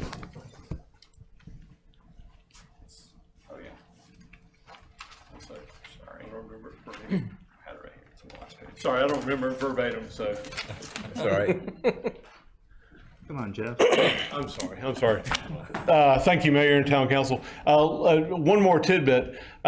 With all respect to the owners, I was about 30 minutes away from buying this house when we bought our farm. We looked at that house and the property around it, and the only reason we didn't buy it was because it has one house on it. And with my parents wanting to move up here, we found the house and the farm that we live in. So I'm thankful that y'all have saved it. I drive by that house often and love it. And so thank you very much. So at its meeting on March 12th, 2024, the Wake County Historic Preservation Commission unanimously recommended that the Apex Town Council designate the Carl G. and Nellie O. Goodwin House as an Apex Historic Landmark and adopt the associated ordinance. Thank you very much. Thank you so much. All right. Any questions for Jeremy or Jeff? No questions, just a comment that it's always a good step for us to remember our past, because it gives us an opportunity to not only reflect upon where we've gone, but gives us a nice milestone as to where we're going. So, Jeff, thank you for all your hard work in making this happen. And as well. Well, somebody's got to sit there. And to the owners, thank you for bringing this to our attention. We do appreciate it. Thank you. All right. We'll go ahead and open the public hearing for this item, and no one has signed up to speak, so we'll close public hearing. And it's the council for discussion, lead to a possible motion. Motion to approve. Motion to approve, Killingsworth. Second, Gant. Any discussion? All in favor say aye. Aye. Opposed? All right, passes unanimously. So thank you, everyone. All right, moving on to public hearing 2 and 3, presented tonight by June Kaus. Thank you for being here. Good evening, Mayor and council members. This is annexation number 771 and the rezoning case 23CZ21 Castleberry Reserve PUD amendment. So this project is located in the northwestern section of town. And the project is located south of Lake Castleberry subdivision, Castleberry Road, and then the Castleberry Estates to the east. The protected open space wraps around to the east and along the south, and then single-family homes to the west. And so the annexation is for about a 13-acre parcel known as the Johnson parcel. And the zoning district is the planned unit development conditional zoning. That was Castleberry Reserve. That was approved in September 2023. And then this area right here is Wake County R80W. Proposed zoning district is to include that parcel into the Castleberry Reserve, and that's what this amendment is for. So the 2045 land use map, the Castleberry Reserve area is low density, and then the Johnson parcel, that's rural density residential. And if the rezoning is approved, that parcel would become low density residential.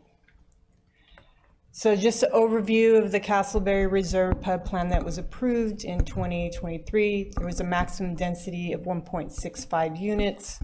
that 450-foot buffer adjacent to the protected open space property. Preserve 25% of the existing tree canopy, and then the northern district would have the 8,000 square foot minimum square lots, and then 10,000 in this bright yellow area. Solar commitment was for 20 homes. And just the off-site improvements was that American Tobacco Trail connection, extending the sidewalk, and then the high visibility crosswalk markings and signs with the push button rapid flashing crosswalk beacon system. And then Castleberry Road, just to remind you, that was the 5-foot sidewalk south, and then have that grass swell. The off-site sidewalk would be along the Castleberry Road to the south, and then so people from Lake Castleberry could get onto that sidewalk. But of course, they need that easement, and if they can't get it, that's a fee in lieu. So the existing conditions for the Johnson parcels, mature trees, there's a field along here, single family home, and then several outbuildings.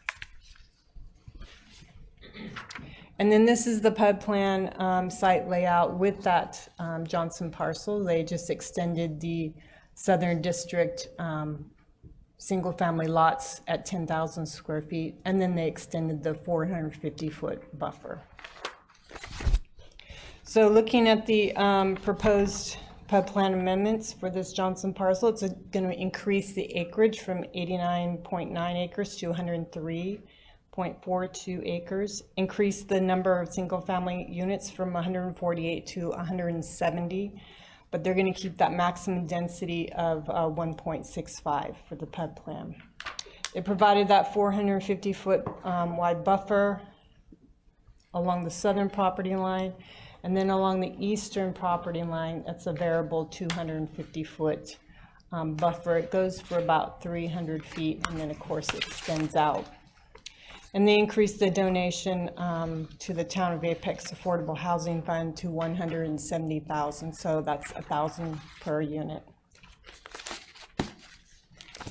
The applicant conducted 2 neighborhood meetings on October 24th, 2023 and February 19th, 2024, and your neighborhood meeting reports are attached to your packet. We received the Wake County Public School System letter, and they indicated that elementary, middle, and high schools within the current assignment area for the rezoning development are anticipated to have insufficient capacity for future students. So transportation to schools outside of the current assignment area should be anticipated. But school expansion or construction within the next 5 years may address concerns at the middle school level. They were also reviewed by the Environmental Advisory Board on November 16, 2023, and they recommended the same conditions for the Castleberry PUD plan. And they included to add another pet station to the project. So they added 1, and then the next 2 recommendations the applicant did not add, and that was to have the 220 outlets for installed within the garages for the electric vehicles, and then also provide a variety of native species, trees, and shrubs within that unforested section of the 450-foot buffer. Parks and Recreation, they reviewed the amendment on January 31st, 2024, and they recommended a fee in lieu. And so looking at the area of the Johnson parcel and then the overall Castleberry project, so they are consistent with the existing PUD plan or approved PUD plan for Castleberry. Again, they extend that 450-foot buffer. So the variable 250, you can see in the blue area, that's floodplain. And then this is the steepest part. There's a 30-foot rise from this property line up to about where this tree line is. And so you can see that there's 2 existing homes, and then we have the Tobacco Trail and Wimberley Road. So this starts to become fragmented. And so in addition, the tree, this area just follows the tree line, and this is just the field area. And just to remind you what the conceptual building elevations look like. And the recommendation is for approval of the Castleberry Reserve PUD Plan Amendment. While not consistent with the current rural density residential classification on the 2045 land use map, staff is able to support the rezoning for the following reasons. The Johnson parcel includes the 450-foot buffer along the southern property line, and it is consistent with the approved Castleberry Reserve PUD Plan. And the Johnson parcel includes that variable 250-foot wide buffer along the eastern property line adjacent to the protected open space. So the game buffer for just upon Johnson parcel, it's about 60% of that parcel. And all approved PUD plan uses and development standards would apply to the Johnson parcel. And the Planning Board recommended approval with a vote of 8-0. And if you had any questions, we'd be happy to answer them. And then the applicant is here, and he has a quick PowerPoint presentation. All right, any questions for Ms. Kyle before Mr. Carpenter comes up? All right, thank you.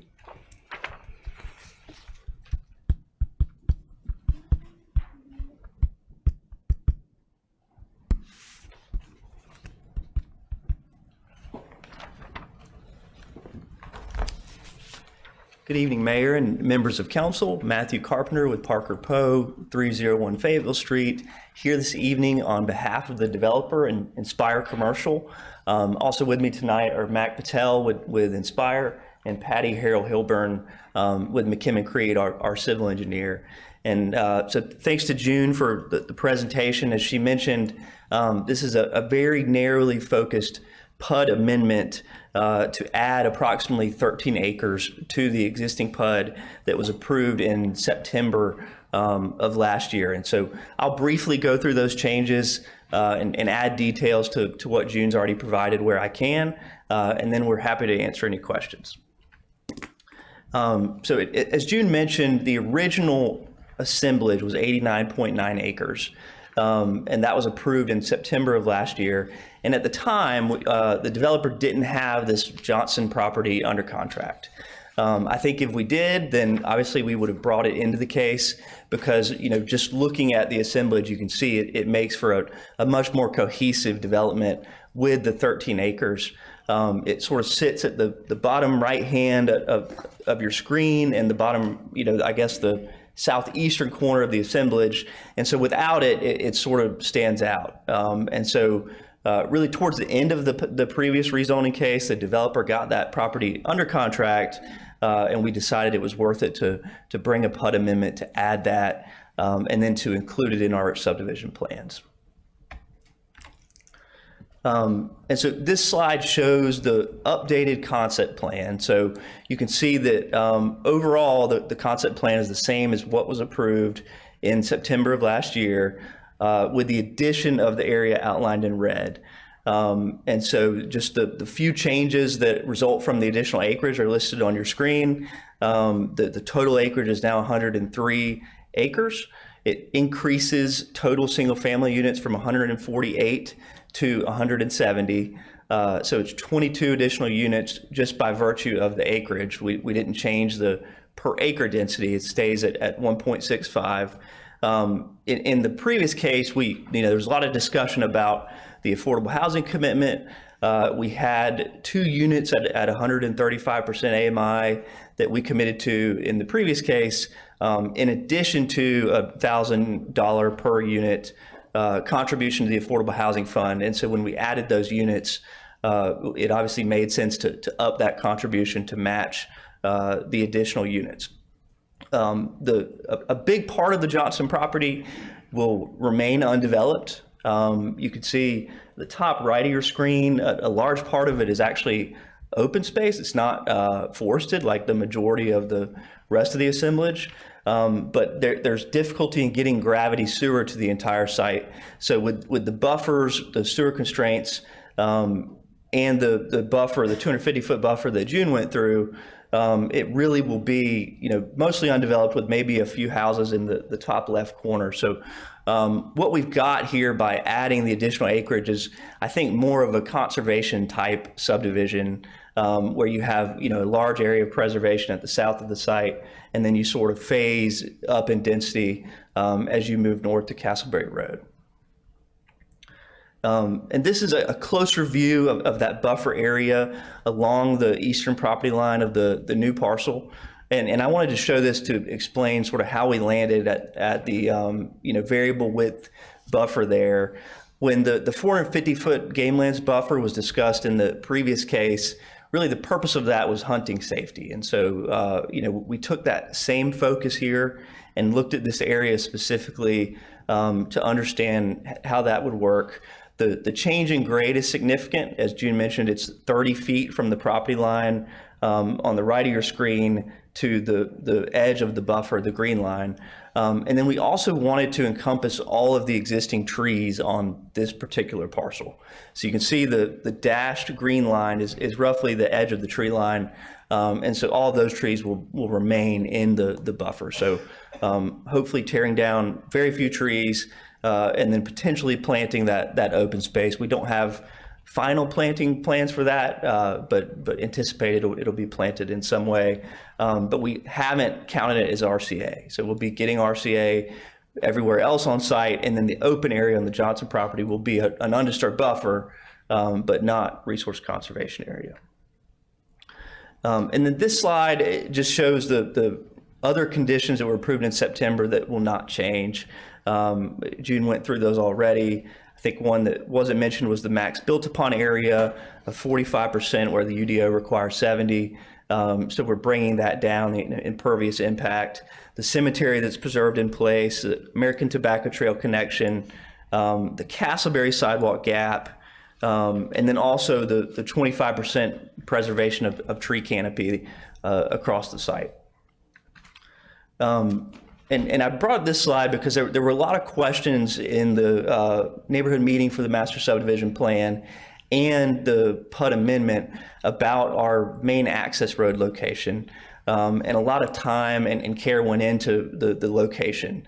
And so you can see with the yellow area where our main site driveway will be. We had previously shown it further to your right, to the right of the screen.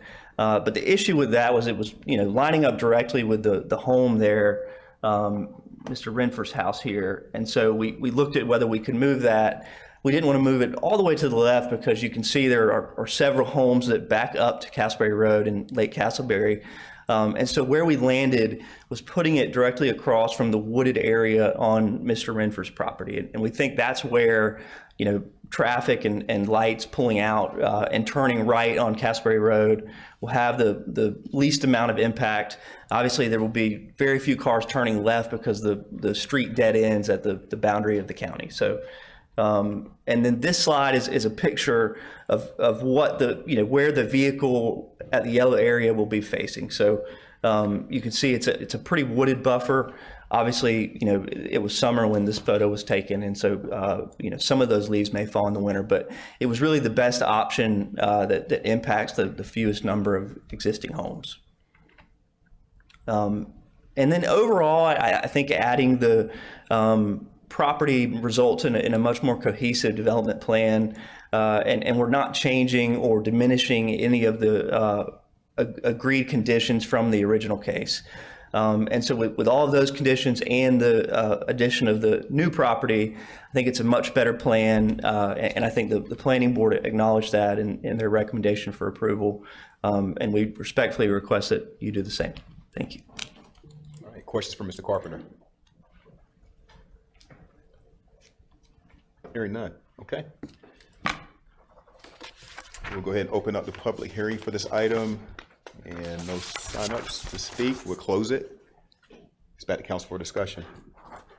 I had an opportunity to read, to watch the planning board meeting on this, and this is one of those ones where as I was looking at planning board, watching that all get vetted out, a lot of the questions that I had initially were really answered during that component, and I appreciate staff and the applicant going through and re-highlighting a number of those things. I think it's a great example of how I know planning board initially was very skeptical at the first time it came around. You made the adjustments as necessary. I know that there was some conversations that you guys had with us up here. I feel like a lot of what those concerns are being reflected again within this application. So I feel pretty good about being able to recommend this. And I think this is one of those examples of where, you look at the fight at planning board was essentially the vetting that helped us get to a better conclusion here. So I say thanks for that. I'm going to disagree with you there for a little bit. I didn't like this development the first time it came around. I still don't like it. Not that I don't appreciate all the concessions that the developer has made, based on our request and staff feedback. I think we went through that back in September. I appreciate the 450-foot buffer and the extended buffers, along the sides of the property. I just wish you were not building it here, right? And so you have just validated for me what I warned us about back in September, which was that if we rezone this first property, right, all the other dominoes are going to fall over in the exact same area, and here we are, right, with exactly that scenario playing out. So again, I appreciate a lot of the work that both staff and the applicant have put into this. I still cannot support this because this is not in line with our land use designation for this area, right? I still believe that we should not have approved the first rezoning. We did, right? But kind of out of general principle, I'm going to stand with my previous vote, and I'm not going to support this. Okay. Any other comments, discussion? So I'll make a comment specifically about affordable housing. I feel like, kind of going from built affordable housing to just contributions is a step backwards from where we need to go.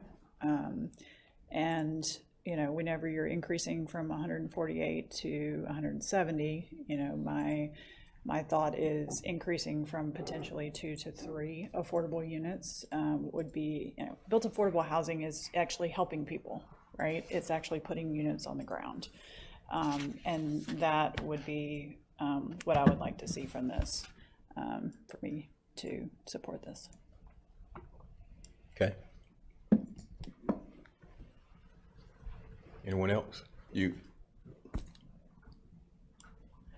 Yeah, I think we're comfortable moving that from 2 to 3 affordable units, if that helps.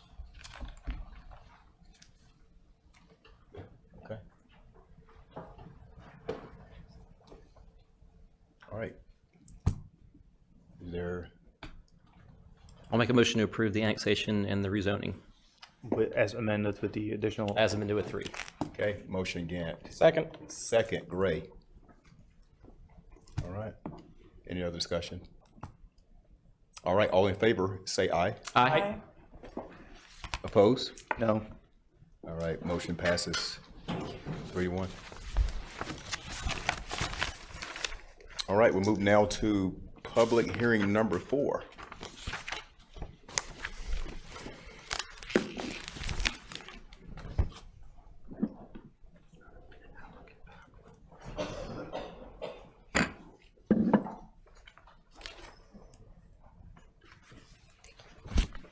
All right, good evening, Mayor and Council. This is annexation number 778, Park at Bradley Farm. The location is in our northeast area of town. It is on North Salem Street. It is part of rezoning that was approved previously, and they have a subdivision plan in for review. They are requesting annexation in order to get their construction plan approval. The acreage is 6.69 acres, and staff does recommend approval. Okay, any questions? Hearing none. All All right, we'll open up public hearing for this item. No one signed up to speak. It's closed. It's back to council for discussion or possible motion. Make a motion to approve. Motion Killingsworth, second Zegerman. All in favor, say aye. Aye. Opposed? Passes unanimously. We move now to public hearing 5. Rezoning case 22CZ27 Center City Townhomes. Lawrence Stoudemire, how are you? Hi, good evening, everyone.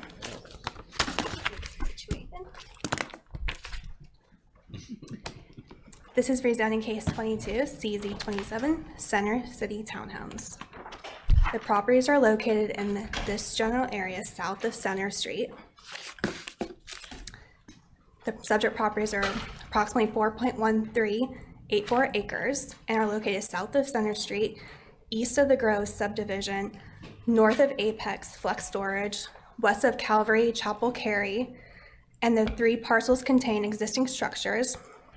All the parcels contain existing vegetation, and the parcel located at 1328 Center Street contains an existing structure that is proposed to be relocated to the proposed office and institutional conditional zoning district.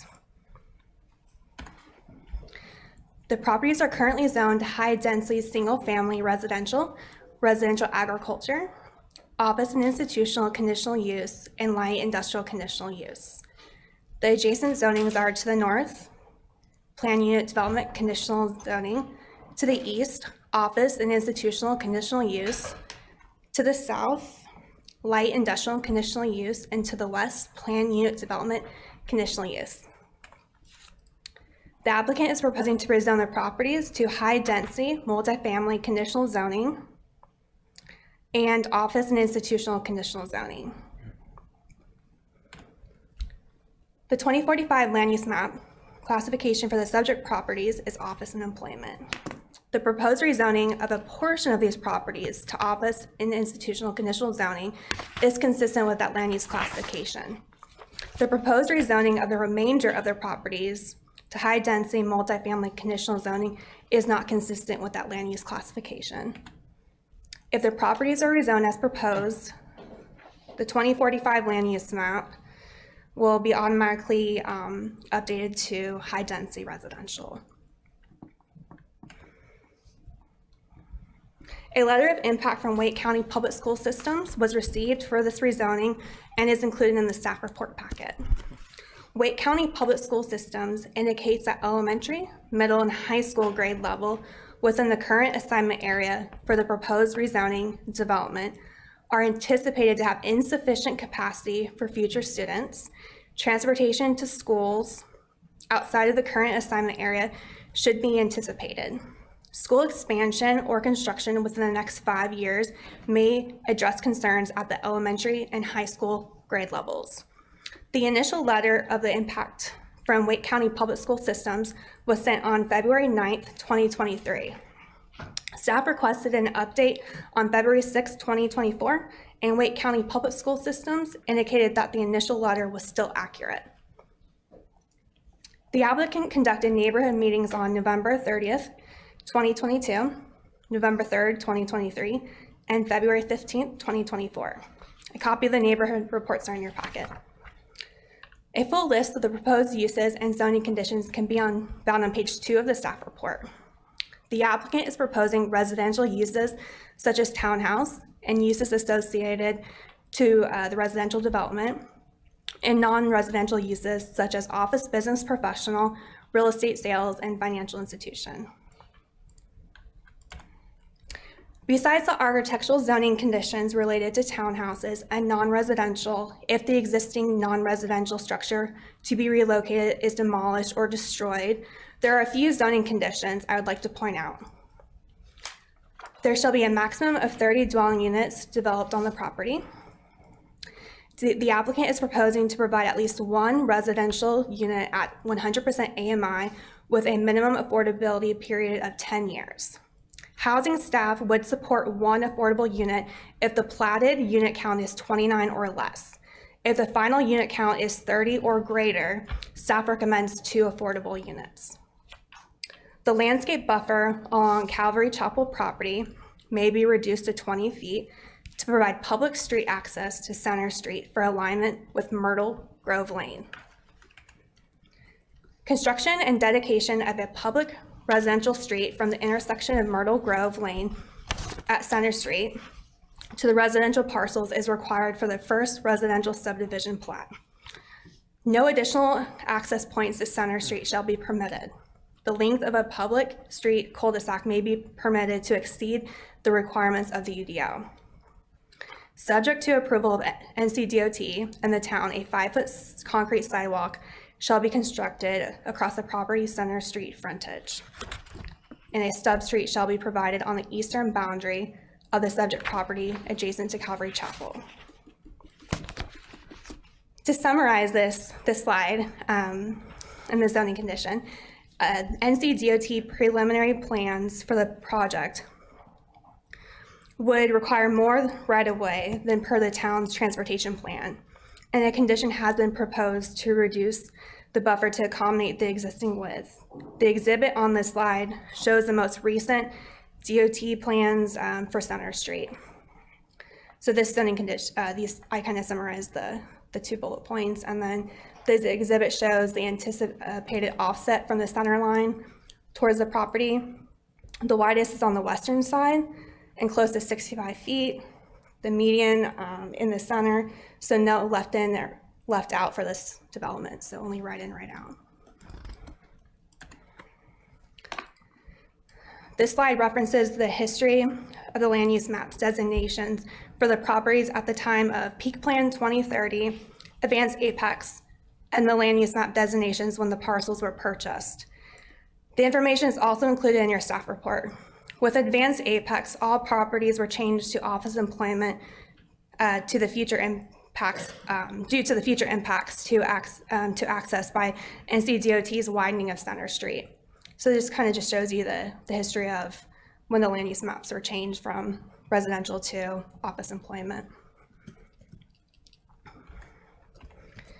The Environmental Advisory Board held a pre-application meeting for this rezoning on November 17, 2022. A new meeting was held on January 18, 2024 after the additional parcel located at 1328 Center Street was added to this rezoning. The zoning conditions suggested by the EAB at the January 18th meeting are listed on page 7 and 8 of the staff report, along with the applicant's response to each and whether the applicant provided the conditions or not. So during this rezoning, transportation staff did have some concerns along Center Street. So transportation staff recommended the applicant dedicate right-of-way and easements consistent with the latest available design of State Transportation Improvement Program, or STIP, Project U5825, improvements to 1010 Road. The applicant has addressed this recommendation with a proposal to reduce the buffer along Center Street. Specifically, the proposed condition states, at the time of construction drawing approval, the applicant shall be required to dedicate additional right-of-way for Center Street consistent with the latest available plans for the DOT widening project. Subject to the following, the buffer along Center Street required for the development of the property shall be reduced on a 1-for-1 basis for each foot of additional right-of-way needed for the DOT widening project, but in no case shall be less than 15 in width. The proposed zoning conditions comply with staff's recommendations for public street access limited to a connection to Center Street at a full movement intersection across from Myrtle Grove Lane. However, the proposed zoning condition states that a cul-de-sac length may exceed the UDO thresholds. Additional access points to Center Street are not recommended by staff based on the available street frontage and are excluded from consideration by the proposed zoning conditions. Access may be restricted to right in, right out when Center Street is widened and a median is constructed by NCDOT in the project U5825. It is currently only in, I believe, preliminary engineering and is funded by state at this time, but I think that's all we have for now on that, with those, at least with those plans. If the proposed rezoning is approved, the applicant will be required to submit a traffic impact analysis at the time of site and subdivision plans. If the proposed development is anticipated to generate over 1,000 daily trips or 100 peak hour trips. If the projected development trips fall below the TIA threshold, the applicant will be required to comply with the minimum NCDOT requirements for safe ingress and egress. Planning Board held a public hearing on March 11th, 2024, and recommended approval with the conditions offered by the applicant with a vote of 7-1. The reason for the dissenting vote was due to the staff recommendations and the land use map conflict. Planning staff recommends denial of rezoning case 22CZ27 Center City Townhomes with conditions offered by the applicant.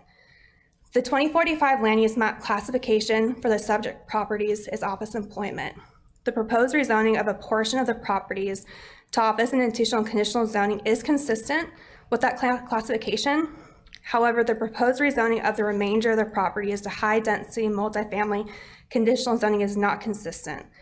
And if rezoned and approved, they'll be automatically amended to high-density residential. A vehicular connection to the townhome development, I'm going to change it for a moment, to the west cannot be made, and a connection made to the east will be to non-residential land uses. Given the future access limitations to Center Street, development of the subject properties will become more reliant on future cross-access throughout properties to the east to Investment Boulevard. Therefore, the current office employment classification should be retained. Approval of the rezoning is not reasonable in the public interest because the proposed high-density multifamily conditional zoning district is not consistent with the land use map. The change from office employment to high-density residential affects the economic development potential of the area, as it would reduce the amount of land available for tech flex and or office and institutional near the Investment Boulevard office and industrial park. And I would also like to point out that we did discuss that with the economic development director, and she also concurred with that statement.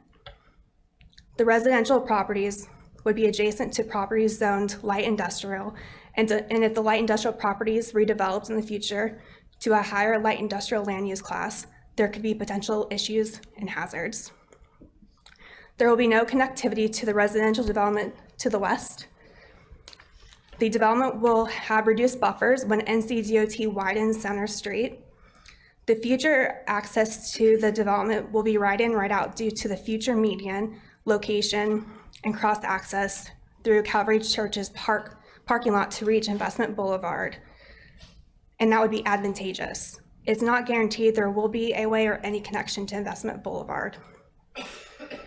And as planning staff said, we recommend denial, but I'm happy to answer any questions, as well as the applicant has a PowerPoint presentation as well. Okay. Thank you so much. Thank you. Mr. Stallmeyer, first of all, nice lanyard, and second of all, can you we match, by the way. Can you explain the history, if you know it, as to why there wasn't a stub road made to the development to the west, or from the development to the west originally? I will see. I'm not aware, but I can see. I should have warned you. Sorry about that. I'm gonna guess because it's not a landlocked parcel. I mean, that would be my guess. Roads were done a long time ago. That's normally the policy, is as long as it's not landlocked, even if I guess you didn't know the road was going to be widened necessarily, but. I don't know what year it was done, but we probably didn't have a transportation planner or a transportation engineer at the time. I think it was signed in like 2004. 2004, yes, it was we something did not. around then. We did not, so. Okay. So. Wow. We did.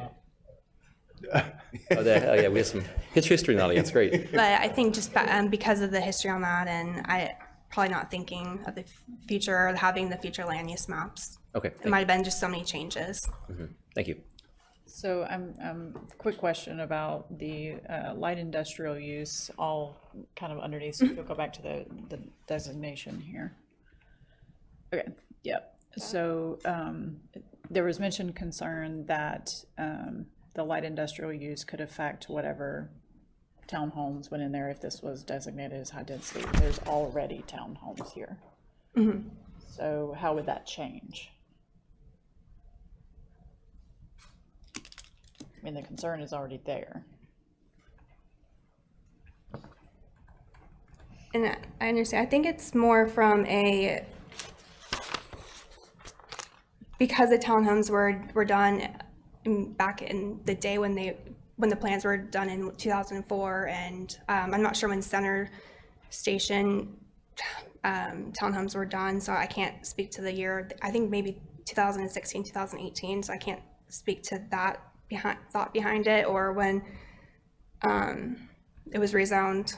But I think from us looking at it from a transition purpose, from more of a tech flex to a townhouse, I think it just, if anything does get redeveloped or developed in the future, it's just to prohibit any possible changes that we didn't do for the other townhouses. But I think that's just from the transition of that. So I don't know. Do you get where I'm coming from? I understand where you're coming That's from. a concern, but we already have houses there as part of this, Mm-hmm. you know, and so, yeah. So maybe more people affected, right? That would be the kind of the concern. Yeah, just a confusing statement. So. Any other questions? All right. Mr. Barron. Thank you, Lori.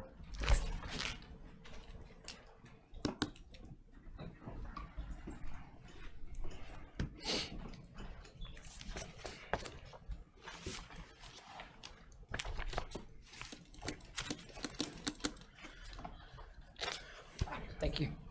Good evening, Mayor, members of the council. Jason Barron with Morningstar Law Group. Here on behalf of the applicant, Mike Fanara and Mark Block, who are both here, and they are the property owners of the vast majority of this and are working with the property in the middle. I'm going to talk about that in just a little bit.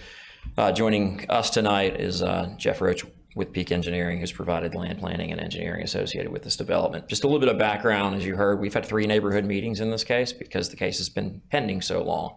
And this case was our first neighborhood meeting was in November of 2022.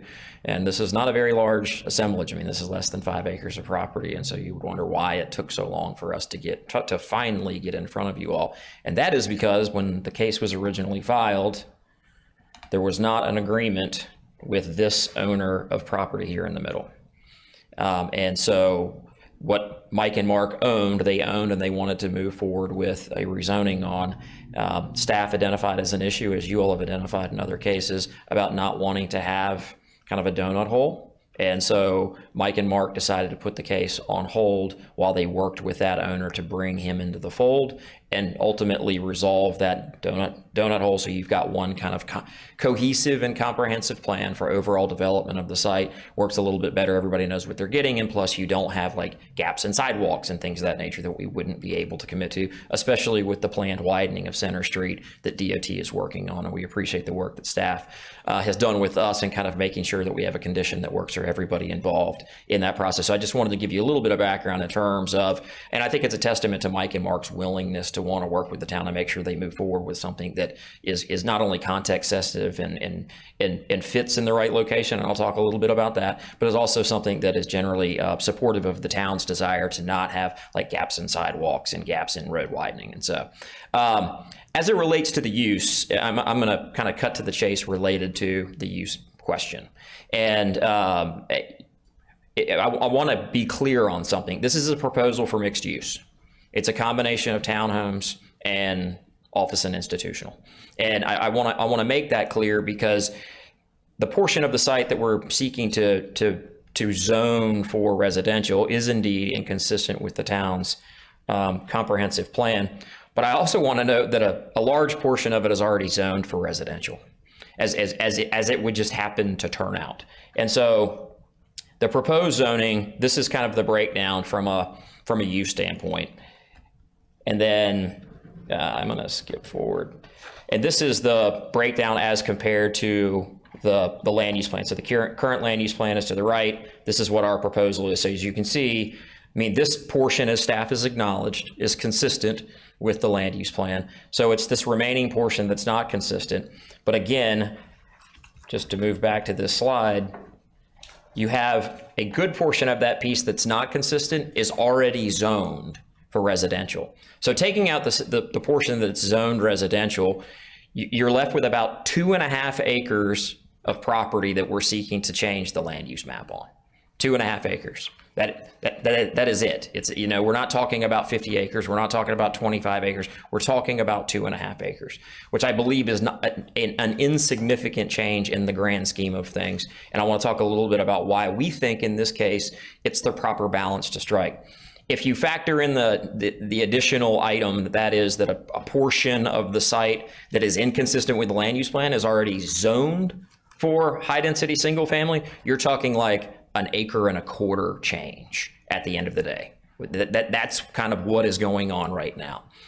We believe it's the right balance to strike in this particular case because of the continued challenge that we have with respect to housing affordability and access to housing.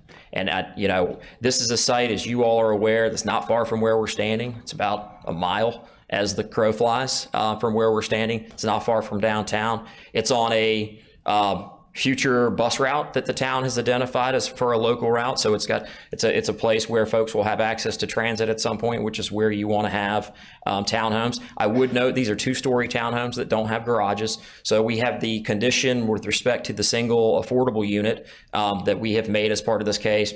The result of not having garages and having 2-story townhomes is those become more attainable as well. They're smaller, they're more affordable units, you know, kind of the lowercase a, but they become more affordable because they are in fact a smaller unit. And you know, we just think, given what's going on in the office market, in the employment market, we don't see this as a site that screams future office and future employment. It's got limited access, as was noted. When DOT comes forward with the improvements to Center Street, the end result is we're going to have a single point of access across from Myrtle Grove.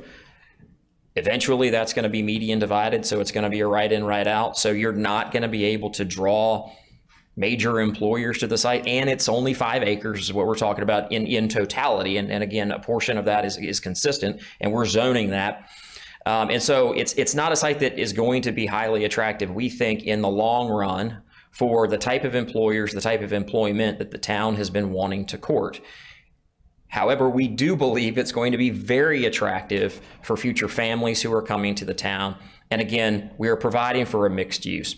The staff notes, you know, concern related to transitions. We actually think we're being responsible with our transitions. We have townhomes to our west and we have townhomes to our north, and everything to the east is it's zoned non-residential and designated for non-residential. So rather than us telling the folks who live in these townhomes, who bought those townhomes when the site that we're working on was actually land use planned for residential, rather than tell them, hey, we're going to stick employment-based uses next to you, what we have offered to do is essentially have our townhomes be the transitional use, to go ahead and provide those transitions on our site. We think that's the responsible thing to do. We think it's market sensitive. We think it will continue to contribute to adding housing in an area that desperately needs housing. And again, we think it's the right location to do so.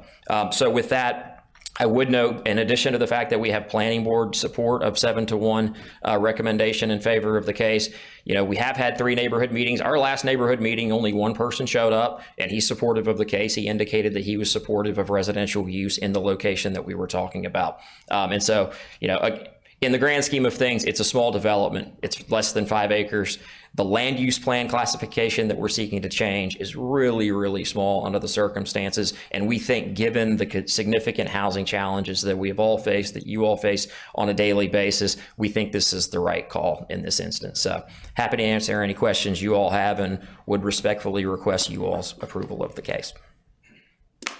Okay, questions for Mr. Barron?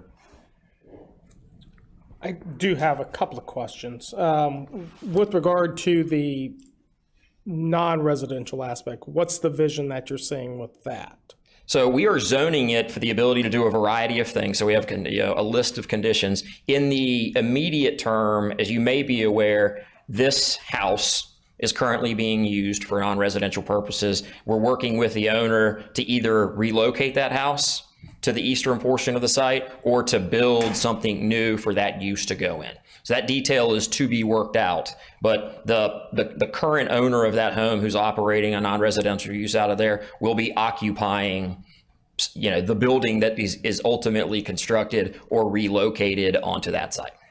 And you highlighted that this would be helping us address, you know, the idea of housing. And I think one of the things we all know is that affordable housing basically has a big component of, you know, supply. That's a big component of this. But in this proposal, it looks as though for 30 units, we're only getting one at 100% AMI. Give me your thoughts on why that one is appropriate. Well, so I'll give you the short answer, and the short answer is it's not a large project. The longer answer is we are currently we're fine with if we can get up to 29 units and have one unit. If we hit that 30th unit, we would be fine with adding a second unit. Could we make that a condition? Yes. To build on that, like what's the price point that you're looking at for these units? You're classifying them as, you know, more affordable, right? Yeah. That's what are we talking about? Yeah, I don't know if we've got a sense of what that price point is. We don't have a builder lined up right now, Councilman Zegerman, so we don't know what that is. Again, it's just without having a garage, it becomes, and a two-story unit just becomes smaller. But I couldn't tell you exactly what that price point is. Okay. But we would be fine with adding a condition, Councilman Gray, saying the moment we get to the 30th unit, that one will be the second affordable unit. Using the same condition, 100% AMI, all that. Yes. Same conditions. Yeah. Yep. How? What's the length of the cul-de-sac? Jeff, do you want to come up and answer the question relative to? I think we're technically code compliant at this point, but we've got the condition to. Right. Protect ourselves. Yeah, Jeff Roach, Peak Engineering and Design. Mr. Zegerman, we put that in there in the event that we, I'll try to trace with the cursor here. This is the only entrance working with staff. So it's going to come down and wrap around to a cul-de-sac sitting up here because we can't have a second point of access. We wanted to have that in there in the event that we exceed the 600 feet. It's in the low fives right now, like 520 feet or something like that now. That's all? Yeah, it really is a small site. So we don't think we're going to exceed it, but we put that in there in the event that we run into an issue with staff. We want to have that condition available for us. Are you anticipating any non-vehicular connection from that cul-de-sac to the sidewalk along Center Street? Absolutely. Yeah, we've the way we have it laid out is the cul-de-sac will come up and hit up against the buffer, and you'll have lots on the left and right, and then a sidewalk connection is shown on our sketch plan going right up to Center Street. Absolutely. Sorry, I don't want to walk away. No, you're good. Thank you. Thanks, Jeff. All right, any other questions? Hearing none. Thank you so much. We'll open up the public hearing for this item. Mr. Barron, so we're good. So it's closed. It's back to discussion for council. Lean to a possible motion. I'll start. I'm conflicted on this one. In part, for the same reasons that staff has pointed out, there will be only one point of ingress and egress onto a street that we know is going to be divided thoroughfare with only right in, right out, right? And so I feel like we're kind of setting ourselves up for a problem down the road coming in and out of this development. Understanding it's a relatively small site,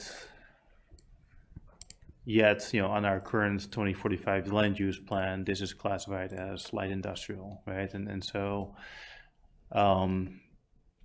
given where we are with our tax base, right, where we just in recent times have seen a regression in our balance between commercial property tax and residential property tax, where we're going the wrong way, right? We want to see more commercial property tax on the balance, we're sliding backwards. And so I feel like the little bit of industrial space that we still have on our land use map, if we're going to be sacrificing that to residential development, we're not helping ourselves, right? We're moving closer towards that, the fear of becoming a bedroom community than solving that problem. And so, that being said, right, I think, what you have proposed is probably the best you can do with this particular site, right, under its current condition without that site towards the east being available. So I see some goodness in that sense that, the high density in an area of town where you would expect that, along a transit route, right, all the stuff that's I would applaud under normal circumstances. But really the inconsistency with the land use map here and that future transportation consideration gives me some pause. Okay. To me, it's about, this is, we're moving the line just slightly. If this was a bigger parcel, I would have pause. This is not a huge parcel. So I think, it's not, my understanding is it's not light industrial, but office employment for this particular parcel. So as long as we have, that 30th house triggering the additional affordable housing unit in this area, we have connections to Center Street. I mean, this is, walkable distance to downtown, right? And it's desirable for that reason for residents here. So I think this is a decent choice for this area. And it can, we already have townhomes here. So just putting more townhomes beside it, I don't see that as a huge problem, so. Yeah, I'm inclined to agree with you. I mean, to me, this is a different analysis if we didn't have the groves there already. And it's one of, if that entire area were set aside for non-residential purposes, I think it makes a little bit more sense. But in this case, I do think that we are going to at least address a little bit of the affordable housing aspect. It's walkable. I too am conflicted. This is one of those things where I'd love to be able to put a business in there, but I don't know what business is going to fit on the 5 acres. I just don't know. So I'd much rather take what we can get on this one. So I'm inclined to vote in approval. I'm with staff on this one. I think that development, no offense to anybody who lives there, that was a mistake, and we're kind of doubling down on a mistake of housing in this area, not employment-related uses. And another thing, it may not be the case as bad, but like I live near a development I also wish hadn't been approved, and they have to take a right out on the Peakway, and it's just not good. Like with a business, you kind of expect it because it's, you see that all the time. With houses, they're always going and they're turning around, and it's just they're confused. Sometimes they're hopping curbs. It's not good, and this is like 30 of them or 29 or whatever it's going to be versus that's only like 5 or 6. So I see the problem. It happens near where I live, and I think that the staff's concern about this entrance and exit with more homes than I see will be a problem in the future.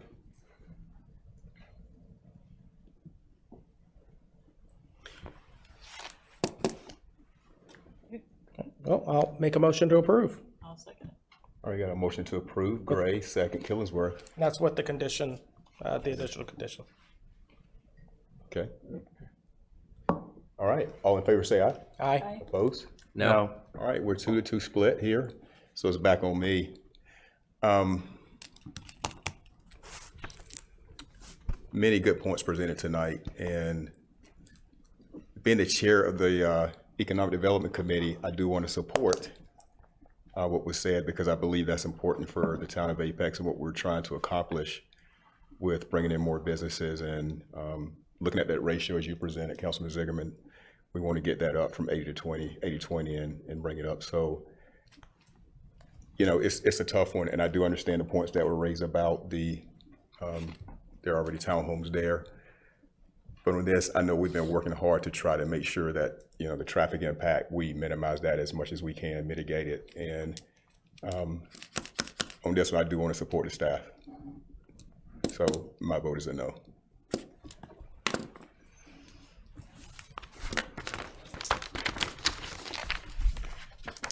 So motion fails. All right, can we take a 5-minute recess, please? Be 5 minutes total. Thanks. Give me that chance again.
Okay.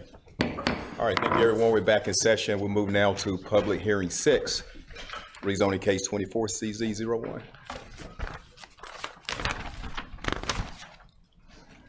All right, good evening. This rezoning is located on the west side of East William Street. It's a 1,700ths of an acre parcel that is zoned residential agricultural, and the desire is to rezone the property to sustainable development conditional zoning, part of Veridia. The rezoning is, proposed rezoning is consistent with our 2045 land use map, which designates the property as mixed use. As you can see from the zoning map, the property is surrounded on the northwest and south by the Veridia zoning. The applicant held their required neighborhood meetings and was exempt from meeting with the Environmental Advisory Board since it's less than 1 acre. And per the UDO, a request to add land into the Veridia Sustainable Development Zoning District is, as long as it's within 2,000 feet, it's allowed to adopt the same rules that have been applied for Veridia. We've done this once before, about 20 other acres. So it's a similar process as the last time. And this represents a 0.02 increase in the development densities, with the exception of residential. No increase to the residential entitlement is requested. The Planning Board recommended approval of this rezoning at their March 11th meeting, and planning staff recommends approval as well. Be happy to answer any questions that you may have. All right, any questions for Ms. Bunce? Just so I'm clear, it's 0.17 acres? Yes. Okay, making sure that wasn't a typo. But not the smallest I think we've had so far in my time, but close to. Close to it. Close. Yeah. Okay, thank you so much. All right, we'll go ahead and open up public hearing for this item. See, Mr. Barron, you're signed to speak. Council, Mr. Mayor, Jason Mayer with Morningstar Law Group here again. It is the smallest zoning case I've ever worked on, and it's going to be the shortest presentation I've ever give. Happy to answer any questions you all may have. This is a minor piece of a much larger puzzle that you all are familiar with. I just want to point out, as staff noted, we're not seeking to increase the residential allotment associated with the overall Veridia development as part of the zoning. So with that, I can answer any questions you all may have. Thanks. Questions for Mr. Barron? Very nice. Thank you so much. All right. Public hearing is closed, and it's back to council for motion. I'll make a motion to approve. Motion Ziegman. Second. Second Killingsworth. All in favor say aye. Aye. Opposed? All right, passes. All right, new business 1. Shannon Cox, downtown design project, Saunders Street lot, parking mitigation strategy. All right, good evening. So for our agenda for this item tonight, I'll give some very brief reminders about the Saunders lot and where we are with that project. You just heard about it in February, so that'll be brief. I'll go through feedback that we've recently received on mitigation, and then present to you the staff recommendations for your consideration. And really tonight, we're looking for direction from you on how we should move forward. So this visual shows the Saunders lot location with the existing aerial and the new lot design overlaying on top of that. As you recall, the concept for the Saunders lot came about as part of our downtown master plan, which was adopted in 2019 and had a very specific goal of adding parking within walking distance of the downtown. We worked in 2020 and 2021 on the design with extensive public engagement as part of that process. And then in more recent years, it's been finalizing the design as well as acquiring the property for that project. We did have some initial discussions about parking mitigation in October of 2022. We did a survey at that time, and also had a station on parking mitigation at a December 2022 open house. Feedback was limited at that time. So the more recent conversations have been in February of 2024. We had an information exchange and a follow-up survey specifically targeting downtown businesses. We then brought that information back to the group in March with an information update and shared the recommendations that we would be delivering to you all tonight. As far as the problem that we're trying to address with the mitigation, we're expecting, and this is really the biggest mitigation step, we are expecting 60% of existing parking will be maintained during most of construction. We didn't think that was going to be possible, and it is now. So that includes the areas shown in pink, which is about 64 spaces, and then the area shown in orange, which is roughly where that gravel lot is now, and that's 80 spaces. That orange area will shift during construction. So what we're expecting is a temporary loss of 96 spaces during construction. Okay, getting into the feedback that we received in that February and March outreach. During the information exchange, we had 36 attendees, and you can see kind of the representation there on the screen. And then we did conduct the follow-up business owner survey. Our economic development team worked hard to get the word out for that, and we had 55 respondents, really representing the variety of businesses in the downtown area. What we shared during the outreach are that there are some definite strategies that we intend to move forward with. The phased lot construction already mentioned. Our Transportation Infrastructure and Development, or TID department, has worked over the years to add parking supply, knowing that this project was coming, with the most recent addition of 73 spaces on East Moore Street. We also intend to include construction contract provisions to encourage completion of this project in 8 months. We can't guarantee that, but the contract will definitely encourage that. And it will also include identifying temporary parking for construction workers. We expect that to be on the lot that the town recently purchased right next to the Saunders lot. And we will absolutely have an enhanced communications and marketing strategy targeting both the public and downtown businesses to keep them informed of the project. So then we shared possible mitigation strategies, and this is really where we were asking for input. So these represent what we presented in that February outreach and things that staff had been looking into. They include parking duration ordinance revisions, and those are intended to encourage turnover in the highest demand locations so that we can have more visitors with easy access to the businesses. Those are consistent with the downtown plan recommendations, as well as a parking length of stay study that we conducted in 2021.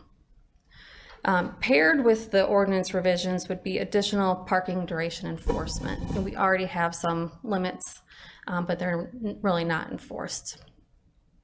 We would also propose safety and security strategies that could include a downtown host where there's people to greet and help people find places to park, directions, as well as lighting and other strategies. We are looking into minimizing additional parking impacts, and that's really getting at special uses. The farmers market is one standout that uses parking, in the downtown area on certain days.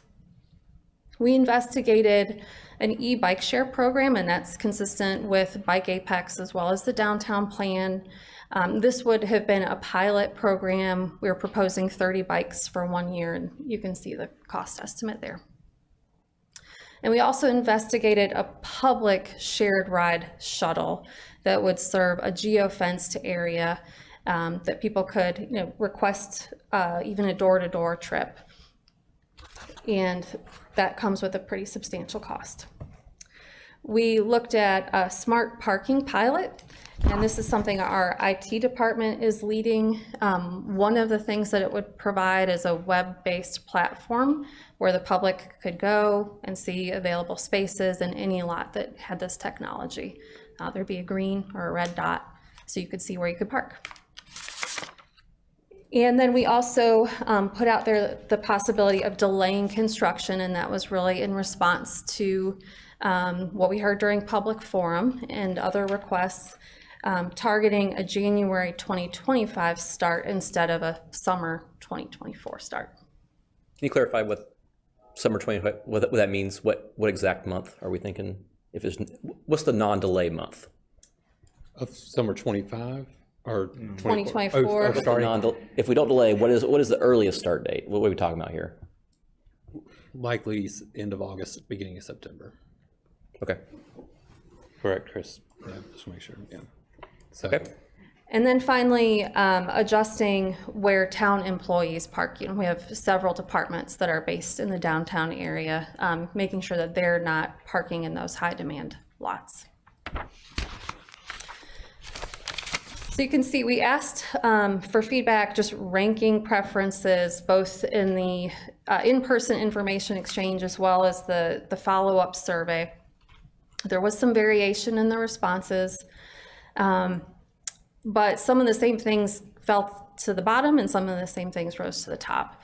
At the top, you can see duration, ordinance revisions, and enforcement were pretty high. And then toward the bottom, the e-bike share, smart parking pilot, and shared ride shuttle were fairly low with some variation in between. Some of the other comments, we gave an opportunity for additional ideas. They're summarized here. The robust marketing campaign, lighting, permitted parking for businesses, employee parking in the Seaboard lot, prioritizing a deck, installing parking meters, limiting the parking restrictions just to the duration of construction. There were some comments against the idea of e-bikes, doubt that a shuttle would really be used, and then more support for delaying construction. For the survey portion, we directly asked for opinions about delaying construction so we could gauge the thoughts on that. And you can see that 85% of respondents either strongly agreed or agreed with delaying. Only 15% disagreed, and no respondents strongly disagreed. And there were some comments about that as well. From those who were for delaying, they stressed, as you've heard, the importance of those fourth quarter sales, as well as summer and fall sales. It was noted that the highest number of visitors to downtown are around the holidays, so that's, more impact on parking for employees. And there was acknowledgement that if we delay to January 2025, we may be impacting fourth quarter of 2025, but that allows for businesses to plan and put their strategies in place. And among those who were commenters who were against delay, there was concern that costs will go up, that it's time to get this project moving and done. They thought, it's probably going to take more than 8 months. It'll be easier to walk during the summer, and then notes that the preschool is not open in the summer, so that alleviates some parking pressure. Parking time restrictions specifically will be brought back to you for consideration another night, so we don't have to get too much into specifics, but just briefly, the green there, right on the main block of Salem Street, and the depot lot were proposed for the shortest duration. Those are the highest intense, the prime lots right there. So that's proposed for the 2-hour delay. The purple are proposed for the 3-hour delay. And then the blue really highlights where there would be areas with no restrictions. I'm sorry, I said delay, but really I meant restriction. And then we did ask about parking restrictions. What people's perspective was that about that was. In the information exchange, we had over half of people, strongly agreeing with parking restrictions. That green was a write-in. They were kind of on the fence between strongly agree and agree. And then the gray there is agree. So for the most part, people were supportive of restrictions. A little bit more variation in the survey, but still majority in favor of restrictions. And then we had some comments. Among those for the restrictions, they acknowledge, we have business owners and employees using those prime spots all day. That's a concern. There was support, but still requests for a reasonably close location for employees to park. And then a comment that they were supportive, but only during construction. And then for those after or against restrictions, they suggested we revisit this idea after the new parking is available. There were concerns about employee parking and concerns that we'd be turning away or rushing visitors. There were also concerns about private parking impacts, but we are not proposing restrictions on private parking. We did ask if we, had, as far as the specific restrictions, what people thought about that, and in both the survey and information exchange, most thought it was just about right. Some thought that it was too little time and that 3 to 4 hours would be more appropriate, and 3 hours would be consistent across the board. And then among those who thought it was too much time, they still noted too little for Saturdays, and some said just right for Monday through Friday. A similar question was asked for the 3-hour time restrictions. And once again, in both cases, the majority thought it was just right.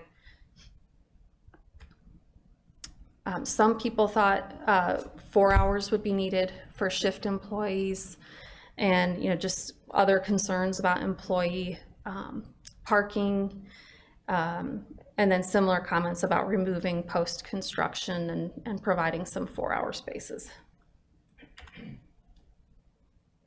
We did ask about whether there were areas shown without parking time restrictions that should have them, and you can see that there was a list there, including the gravel lot or those 80 phase spaces, Chatham Street, Commerce Street. Some thought all downtown parking should have some restrictions, and then some specific comments about changing the time limits. And then we also asked if there's areas shown with restrictions that should not have them, and kind of the opposite comments. There was requests that the Seaboard lot be left for employees. We take it off of Saunders Street, Chatham Street, side streets, private lots, which I already addressed, and accessible parking, which would also not have time restrictions. And then just a brief summary of other comments that we received that haven't already been summarized. There were notes that town employees must be prohibited from parking in the Saunders lot during construction, a request for an employee parking map, a request to have construction at night, to add Uber and Lyft spots. There were concerns about where the farmers market would park, concerns that we don't have shared parking agreements that were recommended in the downtown plan, pros and cons about the rental bikes, and then there were some specific comments about the Saunders lot design, but I'm really not getting into that tonight. Okay, it brings us to the staff recommendations. So staff, and when I say staff, we've had input from a lot of departments. It's been kind of a cross-departmental effort here. We've recommended the first column as the parking mitigation plan. And so this is what we would like to move forward with. The delay of construction, the parking duration revisions, parking enforcement, safety and security strategies, a plan for town employee parking, minimizing those additional impacts with special uses, and then a smart parking pilot. Even though that fell a little lower as far as the preferences, for us that provides very valuable information and will inform future work. We don't recommend at this time the public shuttle, e-bike share program, and then the other kind of new ideas that were suggested through the survey that I've noted there. And then we do need to investigate further. We did hear a lot of concerns about employee parking. And so we do want to explore some additional ideas to provide transportation more targeted for downtown employees between lots, but I don't have that to bring to you tonight. So just a few notes on the strategies we are recommending. Once again, I just want to reiterate for those listening, with the construction delay, we can't guarantee we won't impact Q4 of 25. But we will include provisions in the contract to incentivize early completion or penalize late completion. For the safety and security strategies, the first step to move that forward is that we have staff in the police department certified in CPTED or crime prevention through environmental design. And they would be doing an analysis all the way from Moore Street to Town Hall to recommend, make recommendations for safety and security strategies. And we do expect that that will include lighting.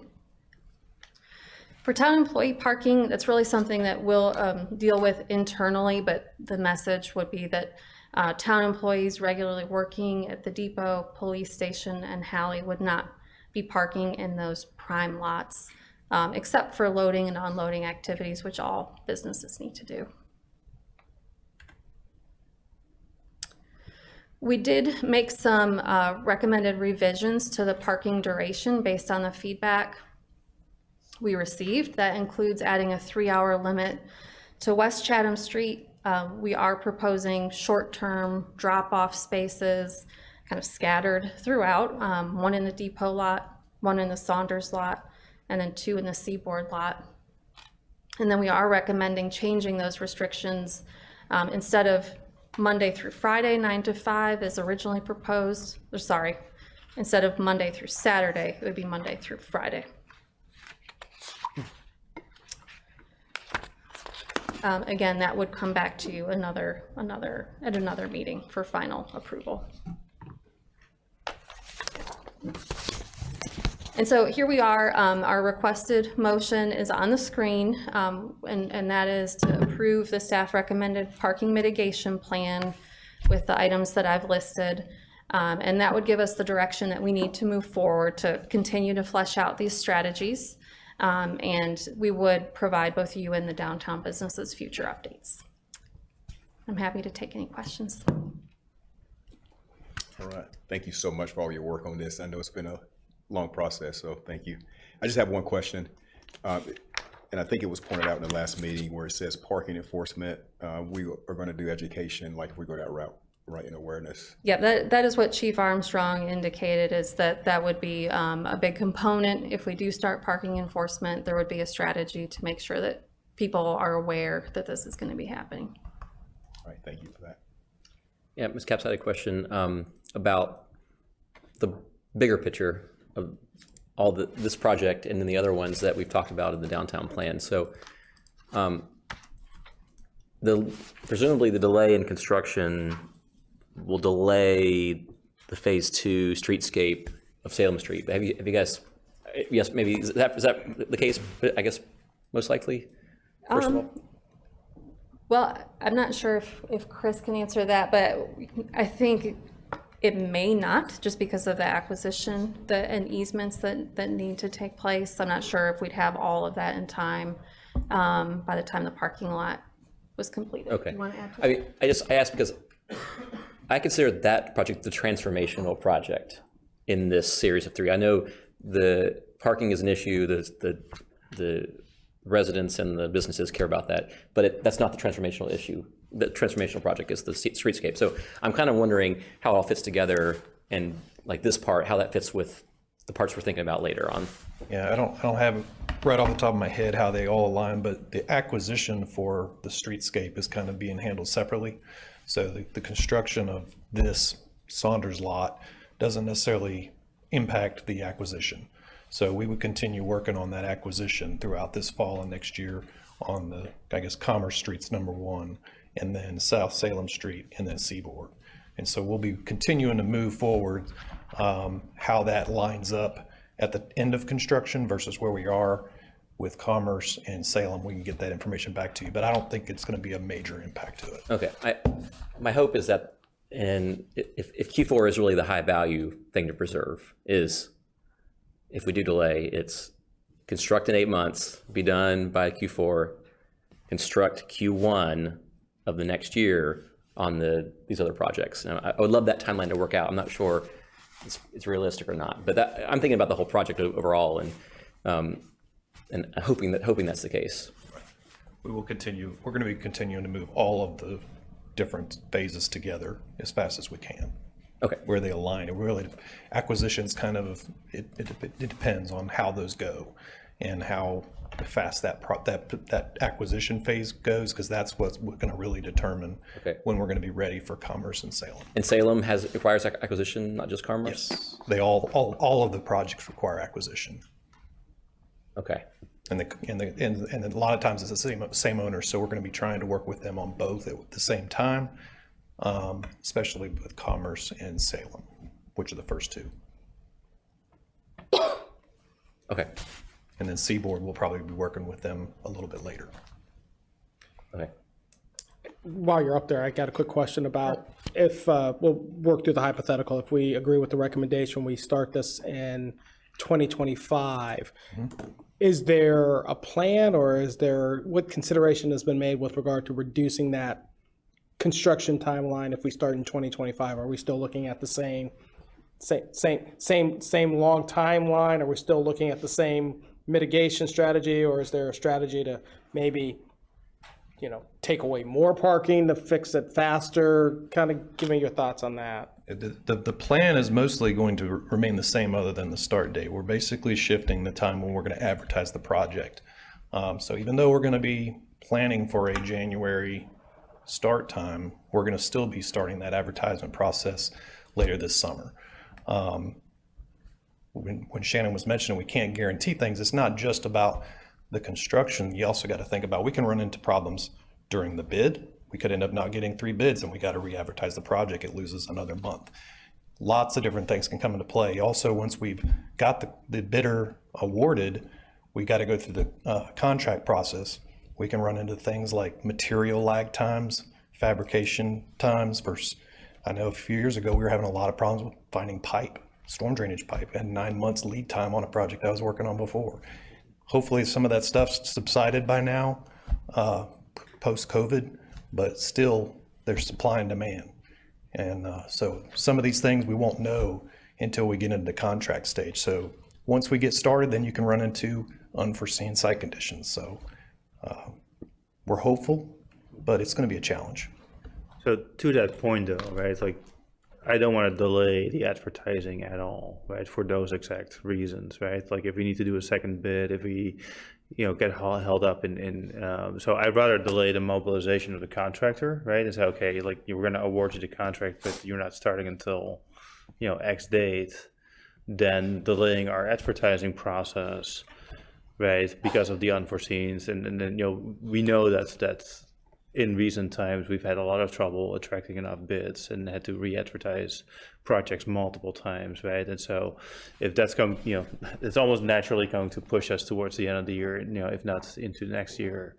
So I don't want to artificially hold back and introduce, more delay on top of that. Yeah. So, and it's also, it can be a double-edged sword. So I hear what you're saying. Sometimes if you try to award and then have that long delay, that's introducing more risk to the contractor, because now they've got to take into account the possibility of pricing inflation and things of that. They would have to take that risk. So that could cause the bid prices to go up because they're taking a risk that asphalt won't go up or whatever. And if not, they've got to put that into their bid and take that into account. So it's really hard to ever have a crystal ball. So that's why we tried to move the contracts forward pretty quickly once we got them out there. But yeah, there's a risk in either scenario. I have a number of other questions. Go ahead. All right. So a lot of the mitigation hinges on enforcement. So can you tell me a little bit more about how we plan to do that? Like, so we have parking restrictions in place today. We do not enforce them. What is our plan to actually start enforcing? How would people know about it? How would we know how long people have parked in a certain spot?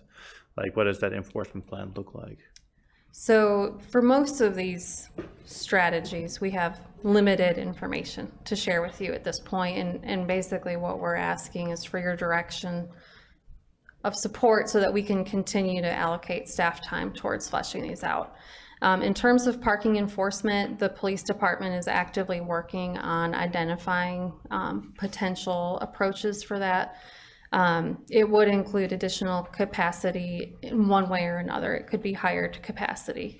Also, we're looking at how the smart parking pilot could inform parking enforcement. Are there aspects of that technology that could be used? But there's more to come, really, for that and all other strategies. And we would continue to work on that if given the direction that that's how we should proceed. Okay. I also noticed that in the aerial that showed us with kind of the various parking areas and the restrictions on each of these areas, my understanding is that we have an agreement with the Baptist Church to use their lot, but that lot is not highlighted as a parking option on this slide. Is that because we're limited on hours there, or why are we not considering that as part of our mitigation strategy? Because that's a sizable lot right there. We don't currently have a formal agreement with the Baptist Church to be able to advertise that as public parking. They've always welcomed people to park there. They've been very open to that. I think they even have some private signs about that. Mm-hmm. But we don't have a formal agreement that allows us to sign and point people in that direction. It's something that there have been conversations about, but there's no formal agreement at this time. So as a potential mitigation strategy for the duration of construction, is that something that we can consider, where we temporarily lease, part of that lot, or, have some more formal agreement? Because today there are signs that, open for, downtown parking, or forget exactly what the sign says, yeah. But, they are definitely amenable to it, right? Now I don't want to, take up their entire lot, but it's something that we're have actively worked on with the church, and will continue to. I was just going to add that could become complicated based on the number of events that they have. They continue to add, and they're going to want to have their parking spaces. So I would be. So and it can be maybe just during the week when there's no, just looking for options here, right? Sure. So along the same vein, we seem to have ruled out bus service, but what about more targeted park and ride type options where we designate a lot somewhere in Apex. Be it a church lot, be it a shopping center lot, and just have small shuttles kind of ferrying employees back and forth, or the construction workers back and forth, so we can kind of take that that population and move it elsewhere for a duration of construction. Have we considered that? So instead of having a circular just going around, right, having more targeted population, targeted park and ride approaches. Mm-hmm. So that public shuttle that we proposed, and we had included that in the I think it was 2022 engagement as well. Would you take a public shuttle, between lots? And it received, not much interest, both in the 2022 survey as well as the most recent. But we didn't ask the population, did we? We asked the downtown business owners. So the 2022 survey was both targeted to business owners and a public open house. And then the meeting that we had recently, the information exchange, was open to the public. We did have some public attendance, although it was mostly downtown businesses. And we do, there are options. There's the geofenced area. They would also do a node-based pick up, drop off. We could structure that however we prefer. There's, extending an agreement with Town of Cary. We know what the cost is for that per hour, just based on the feedback that we've gotten. And that could be from, a designated lot to downtown. The feedback that we've gotten hasn't been, for using it for this purpose, has not been positive enough that we included it in the staff recommendations. But if that's something that town council wants us to do, we'll investigate. Yeah, I think the difference is between voluntary participation and this is the way it's going to be, right? So if we target town employees, okay, there's no parking in these lots for town employees, so your only option is town campus or this lot, right? But we provide shuttle service, or for the construction workers, because I think the proposal is that we're going to use the Williams property for construction parking. We had said as a council that we did not want to use that site for parking, right? And so I don't want to go destroy that parcel to create temporary construction parking if we can move that offsite somewhere. So we, that last row was what we recommend further investigation. So the employee transportation between lots is something, that we will continue to look into. Staff do not recommend having construction contract provisions that require them to park remotely. We don't think it's in our overall best interest to include that, and so we haven't recommended that. But we did take that feedback and considered it. Okay. So are your questions, Councilman? You good? No, I'm good. Okay, all right. Any other questions?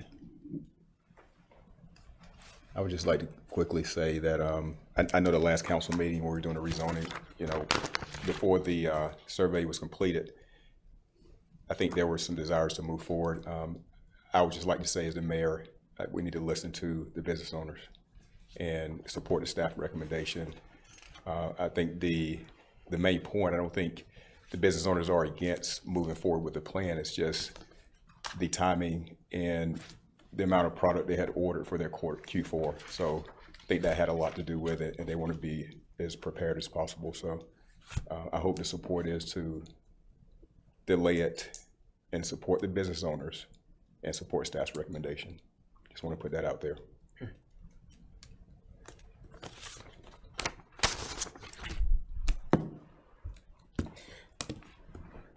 Let me add a different perspective to this. Not quite different, but an interesting way of viewing it. So those who know me, when I was in the Air Force, one of the things, I was on a contingency contracting team. We were responsible for going into, various locations. The ring road around Afghanistan is one of the projects that I had an opportunity to work on. When we look at these sort of bigger projects, one of the things that was always drilled into my head by the command leadership was the key metric should be award contract, not necessarily when the shovel hit the ground.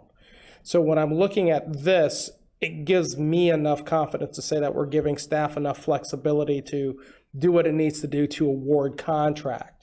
It still gives enough flexibility within that time period of awarding the contract, addressing any contracting bids, addressing any limiting factors that may creep into it. It seems as though we're giving enough slack space so that we can have as clearly defined starting time as possible with this recommendation. And I know that this was not an easy recommendation to come from staff. You guys went back and forth on this, and I don't know where I can say that the recommendation is not well thought out and not well planned. I can't say that.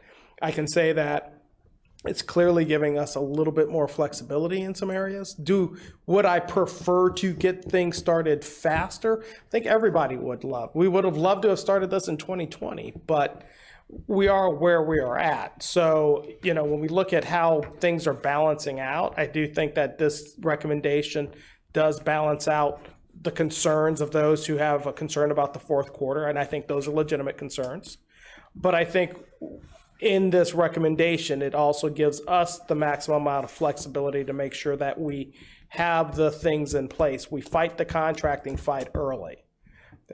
We get that out of the way. So if you're looking for direction from me, I'd say start the award process with the recommendations that we have. That way we can at least get the ball rolling. And then when we start getting the January 2025, conditions are favorable, we're able to start getting things done. And if there's any possibility of reducing that overall build timeline that we had originally forecasted out as a 6 to 8 month project, if there's a way that we can restrict that due to the fact that we're able to set certain conditions with regard to our contracting emphasis, I think that's a good thing. So I don't see a reason why I should fight the recommendation of staff.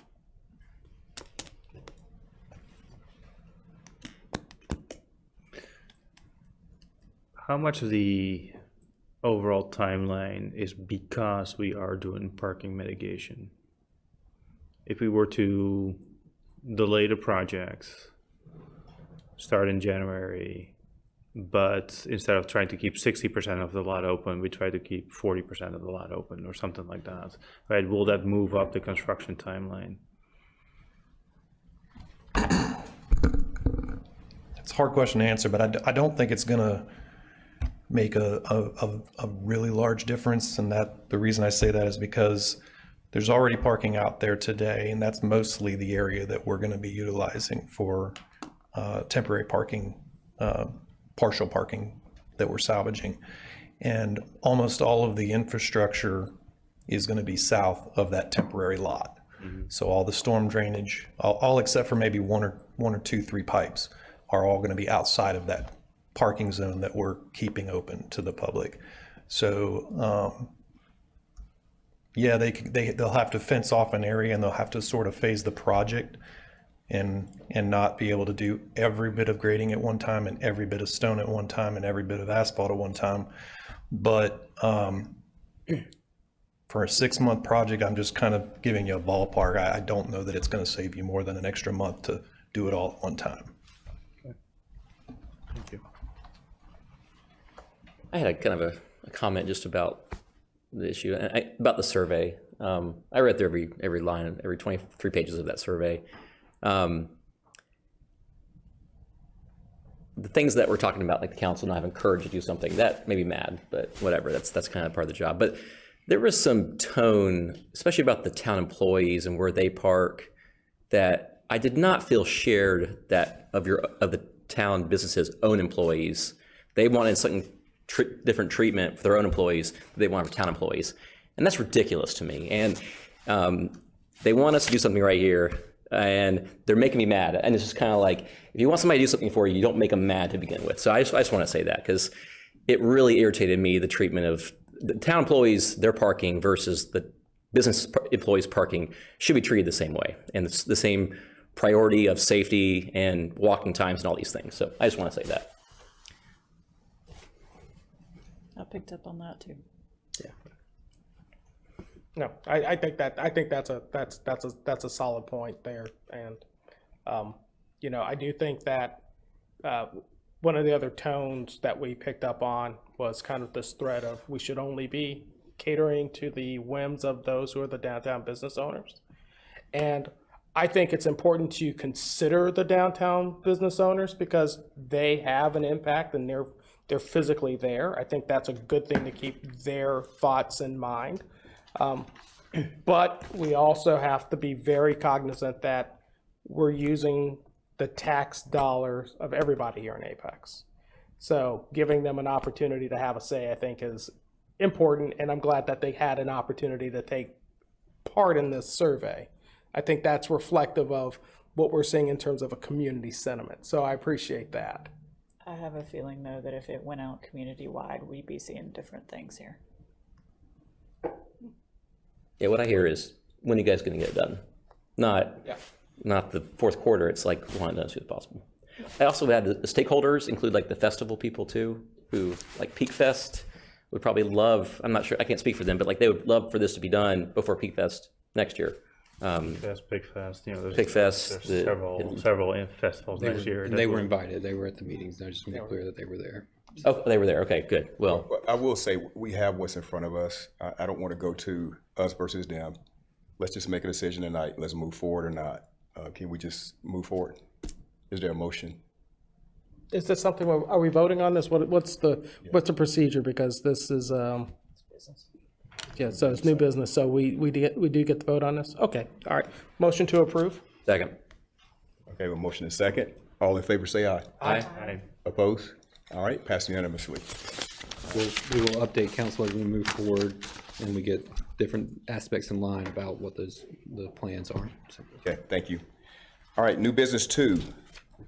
Councilman Zigerman. Yeah, so that's mine. I asked to pull consent items 2 and 3, which is specific to the appointment of the Housing Advisory Board members and the appointment of the chair and vice chair of that board. Actually, don't have much of a concern with consent item number 3, which is the chair and vice chair vote. I did want to have a discussion about the staffing of the Housing Advisory Board. And so my motivation for doing so is that, we've heard it several times coming up tonight, housing affordability is one of the key concerns here in Apex. We can't build, and then, affordable, not as in income restricted units, but, houses that are affordable to workforce, even town employees, first responders, town, store clerks, teachers, right? People that make, at best, $50,000, $60,000, $70,000 a year, right? And we were talking about things like AMI at 100%, which is, well over $100,000 these days, right? And so I think we continue to miss this lower tier category when it comes to our housing discussions. So my expectations from the Housing Advisory Board is that they advise council on policy to address every tier of the market. And if we know that we're missing the bottom tiers in our conversations, I believe that our advisors, our board, should reflect our priority stronger.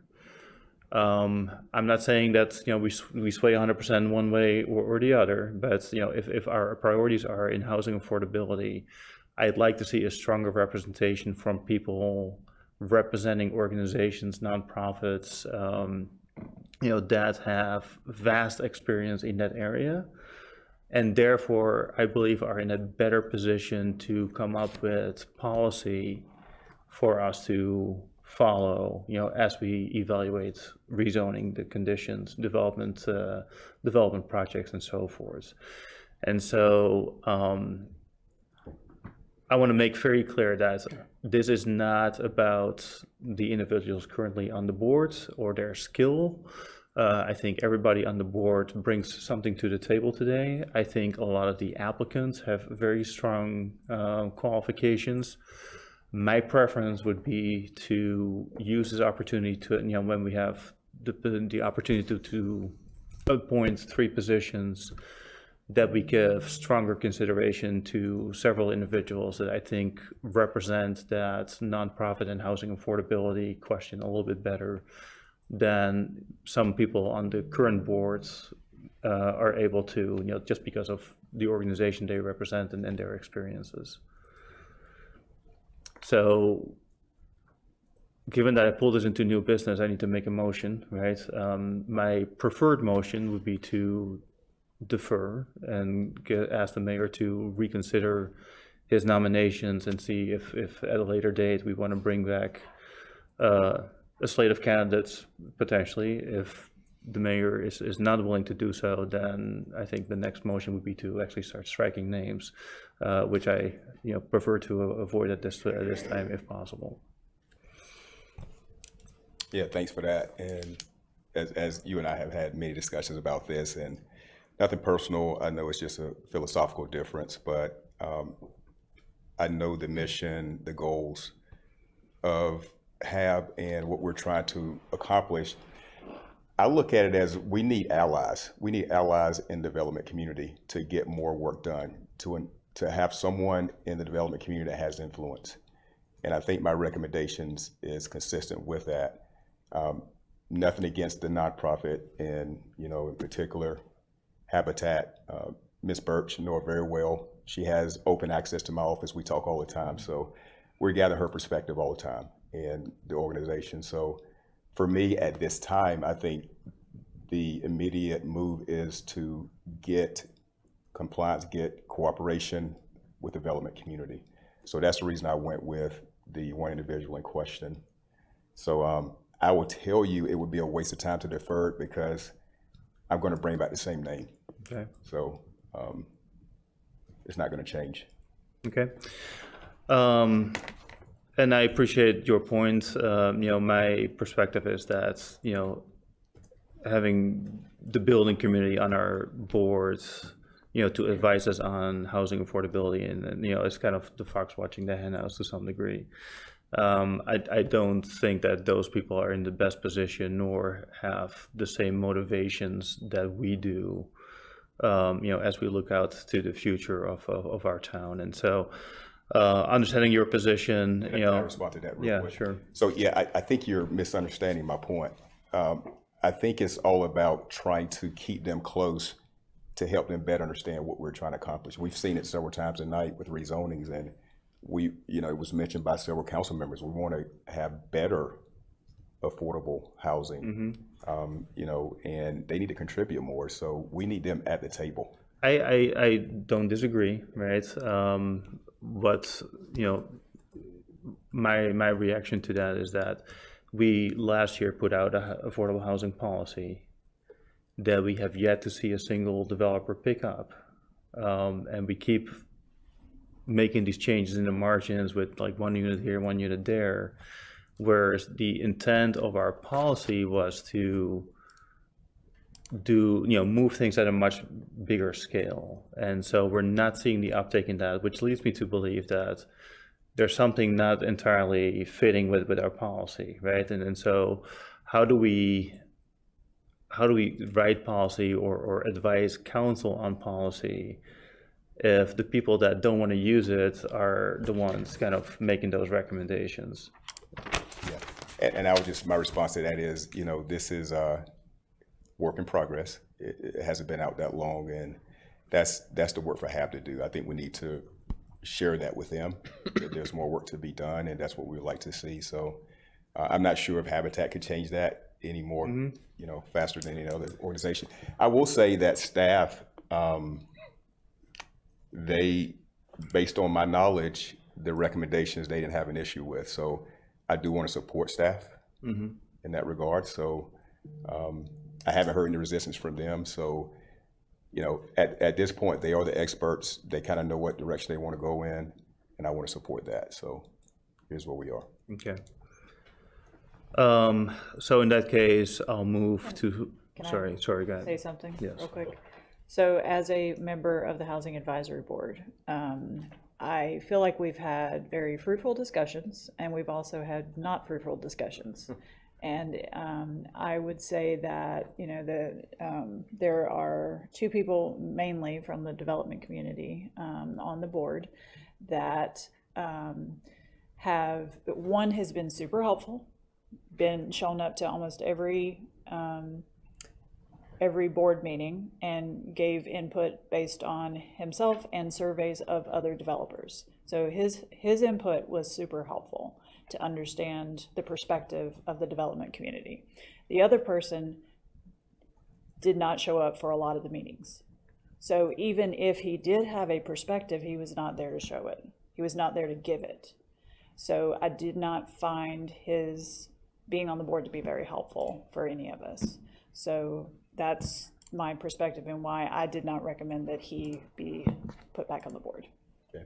And thank you for that feedback. And speaking of feedback, I know we've had discussions about the expectations of individuals serving on committees and boards, and are we effectively communicating with them if they're not performing at a level that we expect them to? So was Mr. Rogers given feedback? I'm going to call his name because I know that's what we talked about. Was he provided feedback? no one can answer that. No, that's a fair question, and so we've had conversations offline about this too, that we need to be more specific in our bylaws and UDO in terms of attendance requirements. My personal feeling, right, and this is entirely just Arno's view of the world, is that if you accept a position on a board or committee, it implies that you're going to show up. And so I understand that these are volunteer positions. I understand that life gets in the way. But I don't think that excuses not showing up the majority of the time. And so that being said, again, I don't want to make this personal, right? Because I think that everybody who is on the board today and most every applicant has qualifications that I think in one way, shape, or form could be very beneficial to the conversation. Yes. My desire, again, is to sway the board more towards nonprofits and people and organizers that have a stronger focus on housing affordability than some of the people that are on the board today. And so these opportunities are there, to turn over positions. It's not out of spite or out of discontent, right? It's about having a representation on our advisory boards that I think reflects our priorities. I would also like to add to that as well, that we need to also be thinking outside the box, because a lot of the things that we're thinking about trying to solve have not been solved. And so having the perspective of other people on the board that haven't been able to give input to be able to help us solve these issues is super valuable, in my opinion. And I totally agree to that, which is why Elena Money Garman was highly respected in the community, and I actually asked her to serve on the board because she just completed a project, okay, public-private partnership, 30 tiny homes in Chatham County for veterans, okay? So having that perspective on the board was very important to me. I thought that could move us forward. So she thinks outside the box. So that was that check box right there. Understood. Yeah. And I'm not disputing that she's a good candidate to be on the board. My thought process was that we've also got two mobile home parks that we also had to come up with solutions for. Sure. And Habitat has had solutions in the past to address these in other states. Yep. So I feel like they can bring to the table, possible solutions, even when, we're different types of states, different types of rules and stuff like that to deal with. Sure. That could possibly help people not be displaced. And Ms. Birch and I had that conversation in my office for 3 hours. So she's on board for sure. And so, I would be honored to have Ms. Birch on our board, but there's a bit of a double-edged sword here too, because we're looking at Habitat as a strategic partner in some of these projects. It can inadvertently create a conflict of interest, and so I'm kind of, I don't want to, even if it's inadvertently, set any appearance of that's conflict of interest. So my most recent thinking, based on this conversation and some reflection over the last 48 hours or so, is that I would propose, Mr. Mayor, to meet you halfway on this. And so my motion would be to strike Mr. Jacob Rogers from your nominations and instead appoint or nominate Daniel Sargent, who represents Rebuilding the Triangle Together, as a potential replacement for that position. So that will lead us to reappointing Mr. Paul Kane, appointing Elena Money, and appointing Daniel Sargent. Okay, thanks for that. I hate to do this, but I think it's important because I consider them the experts. So I'm going to interim manager Purvis. Can I call up someone from your housing? Oh, Marlo is here, I'm sorry. I mean, you're welcome to. I don't know if it might just be better to, Marlo, you can correct me if I'm wrong, it might be better to table this and have an offline discussion, allow staff to have an offline discussion with the board members and maybe make a recommendation. Can we take a 10-minute recess so that's to make and have a private conversation? That's cool. Question, if we don't make these appointments, what's the Everybody term stays expiration? Everybody stays in place. June. To June, okay. Yeah. Okay. It just stays away. And I'm just asking for that time so that staff has time to prepare on that versus being kind of And that's fine. put on That's the why, spot. that's why I asked you, so I don't wanna do that, so. Do we want to just delay this until next? We talk tonight? Yes, 10-minute recess. That's okay. 10-minute recess, okay?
I appreciate that. All right, we're back. We're back in session. Thank you. We're live. All right. So, Councilman Zigerman. There was a motion, right? So there was a motion. Status It was pointed out just now that Mr. Sargent, who represents Rebuilding the Triangle Together, we also as a town have a contract in place with that organization. So the conflict of interest conversation, right, whether that would apply to Mr. Sargent as well. The nature of that business is very different. And so with that, I remain of the opinion that, you know, there is no conflict of interest with Mr. Sargent. Therefore, my motion stands as previously, where I would motion to strike Jacob Rogers from the nominations and instead nominate Daniel Sargent instead. So our list of nominations would then be Mr. Paul Kane, Ms. Elena Money, and Mr. Daniel Sargent. Before you move forward, I just want to make sure we're following the process that we've done with all committees. You can strike a name, but you can't make the nomination. It has to come back to me. Yeah. Okay. It would be, the motion would be to strike, and maybe To strike. recommendation would be for And the next one would be recommendation, that. right. So that my one. motion would be to strike Mr. Jacob Rogers at this point. And just to be fair, so everybody knows, when we come back, I'm going to bring back Jacob Rogers.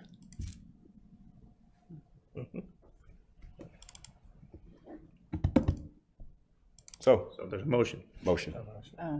I would second that. Okay, we have a motion and a second.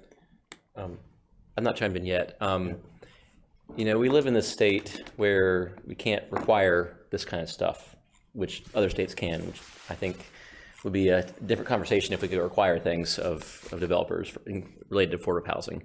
And I'm of the opinion that people who, because of that, people who build houses and represent people who build houses need to be there in the room in these discussions, because if we have it kind of tilted way toward maybe advocates or that kind of community, there might be a policy form that is even less active than what we have, which is pretty, not very active right now with our policies. So I think crafting incentives and voluntary things needs the input of that community, even if maybe their goals are not aligned with some of the advocates. So I am not going to vote for this.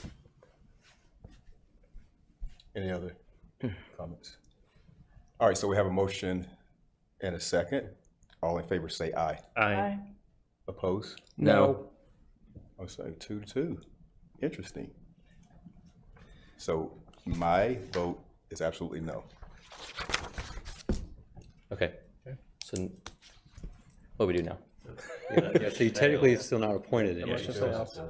Okay, so do we need to make another motion? So I'll move to approve the new business number 2, which was previously consent item 2 and 3, as previously proposed. And I will second. Okay, motion is second. All in favor say aye. Aye. Opposed? No. No. All right. Mine is aye. Approved. Motion passes. All right, we'll move now to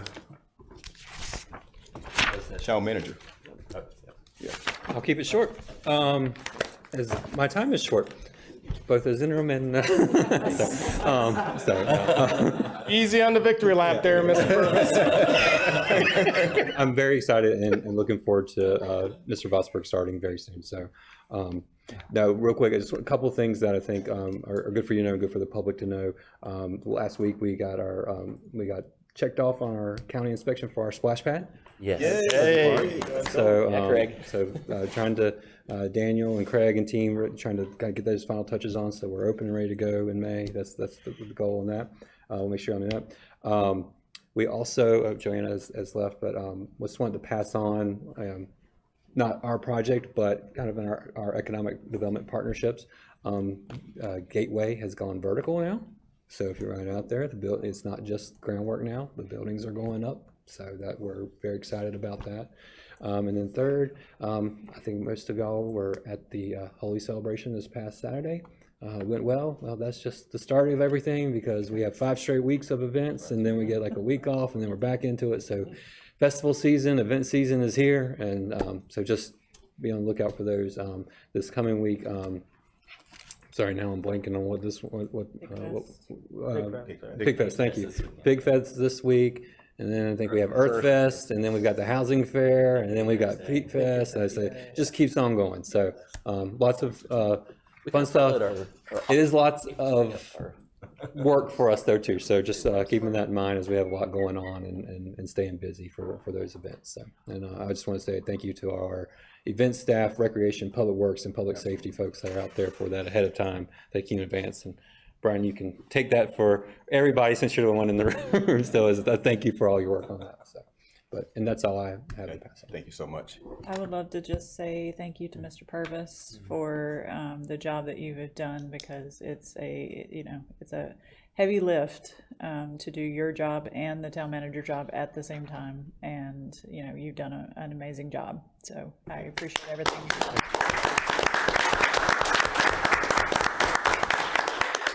Appreciate it, and thank you for the support from Mel, and definitely thank you for the support I've received from the directors and all staff in the town during the time. So, all righty, thank you so much for the update. Thank you, Lieutenant Opens, for being here for the police department to provide safety and order. All right, we'll move now to their motion to go into closed session. Make a motion Second. to All right, move into closed session. motion second. Now, sorry. All in favor, say aye. Aye. Opposed? All right, we're unanimous. We're in closed session. No more business here tonight.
so. I haven't kept the numbers though. Maybe we're closer. Today was good. Today was good. Today was a good day. Yeah, we got took one step forward, one step back. And I'm counting the thing with the board as one. All right, we're back in session, and Mayor Pro Tem Gray. I have a motion for a resolution authorizing eminent domain proceedings related to Chanticleer Drive Extension Project for the improvement of Apex Street System. All right, there's the motion, second, Killingsworth. Any discussion? All in favor, say aye. Aye. Opposed? All right, motion passed unanimously. And I will also officially call the meeting. Thank you so much, everyone. Have a good night. Thank you. I'll sign this one.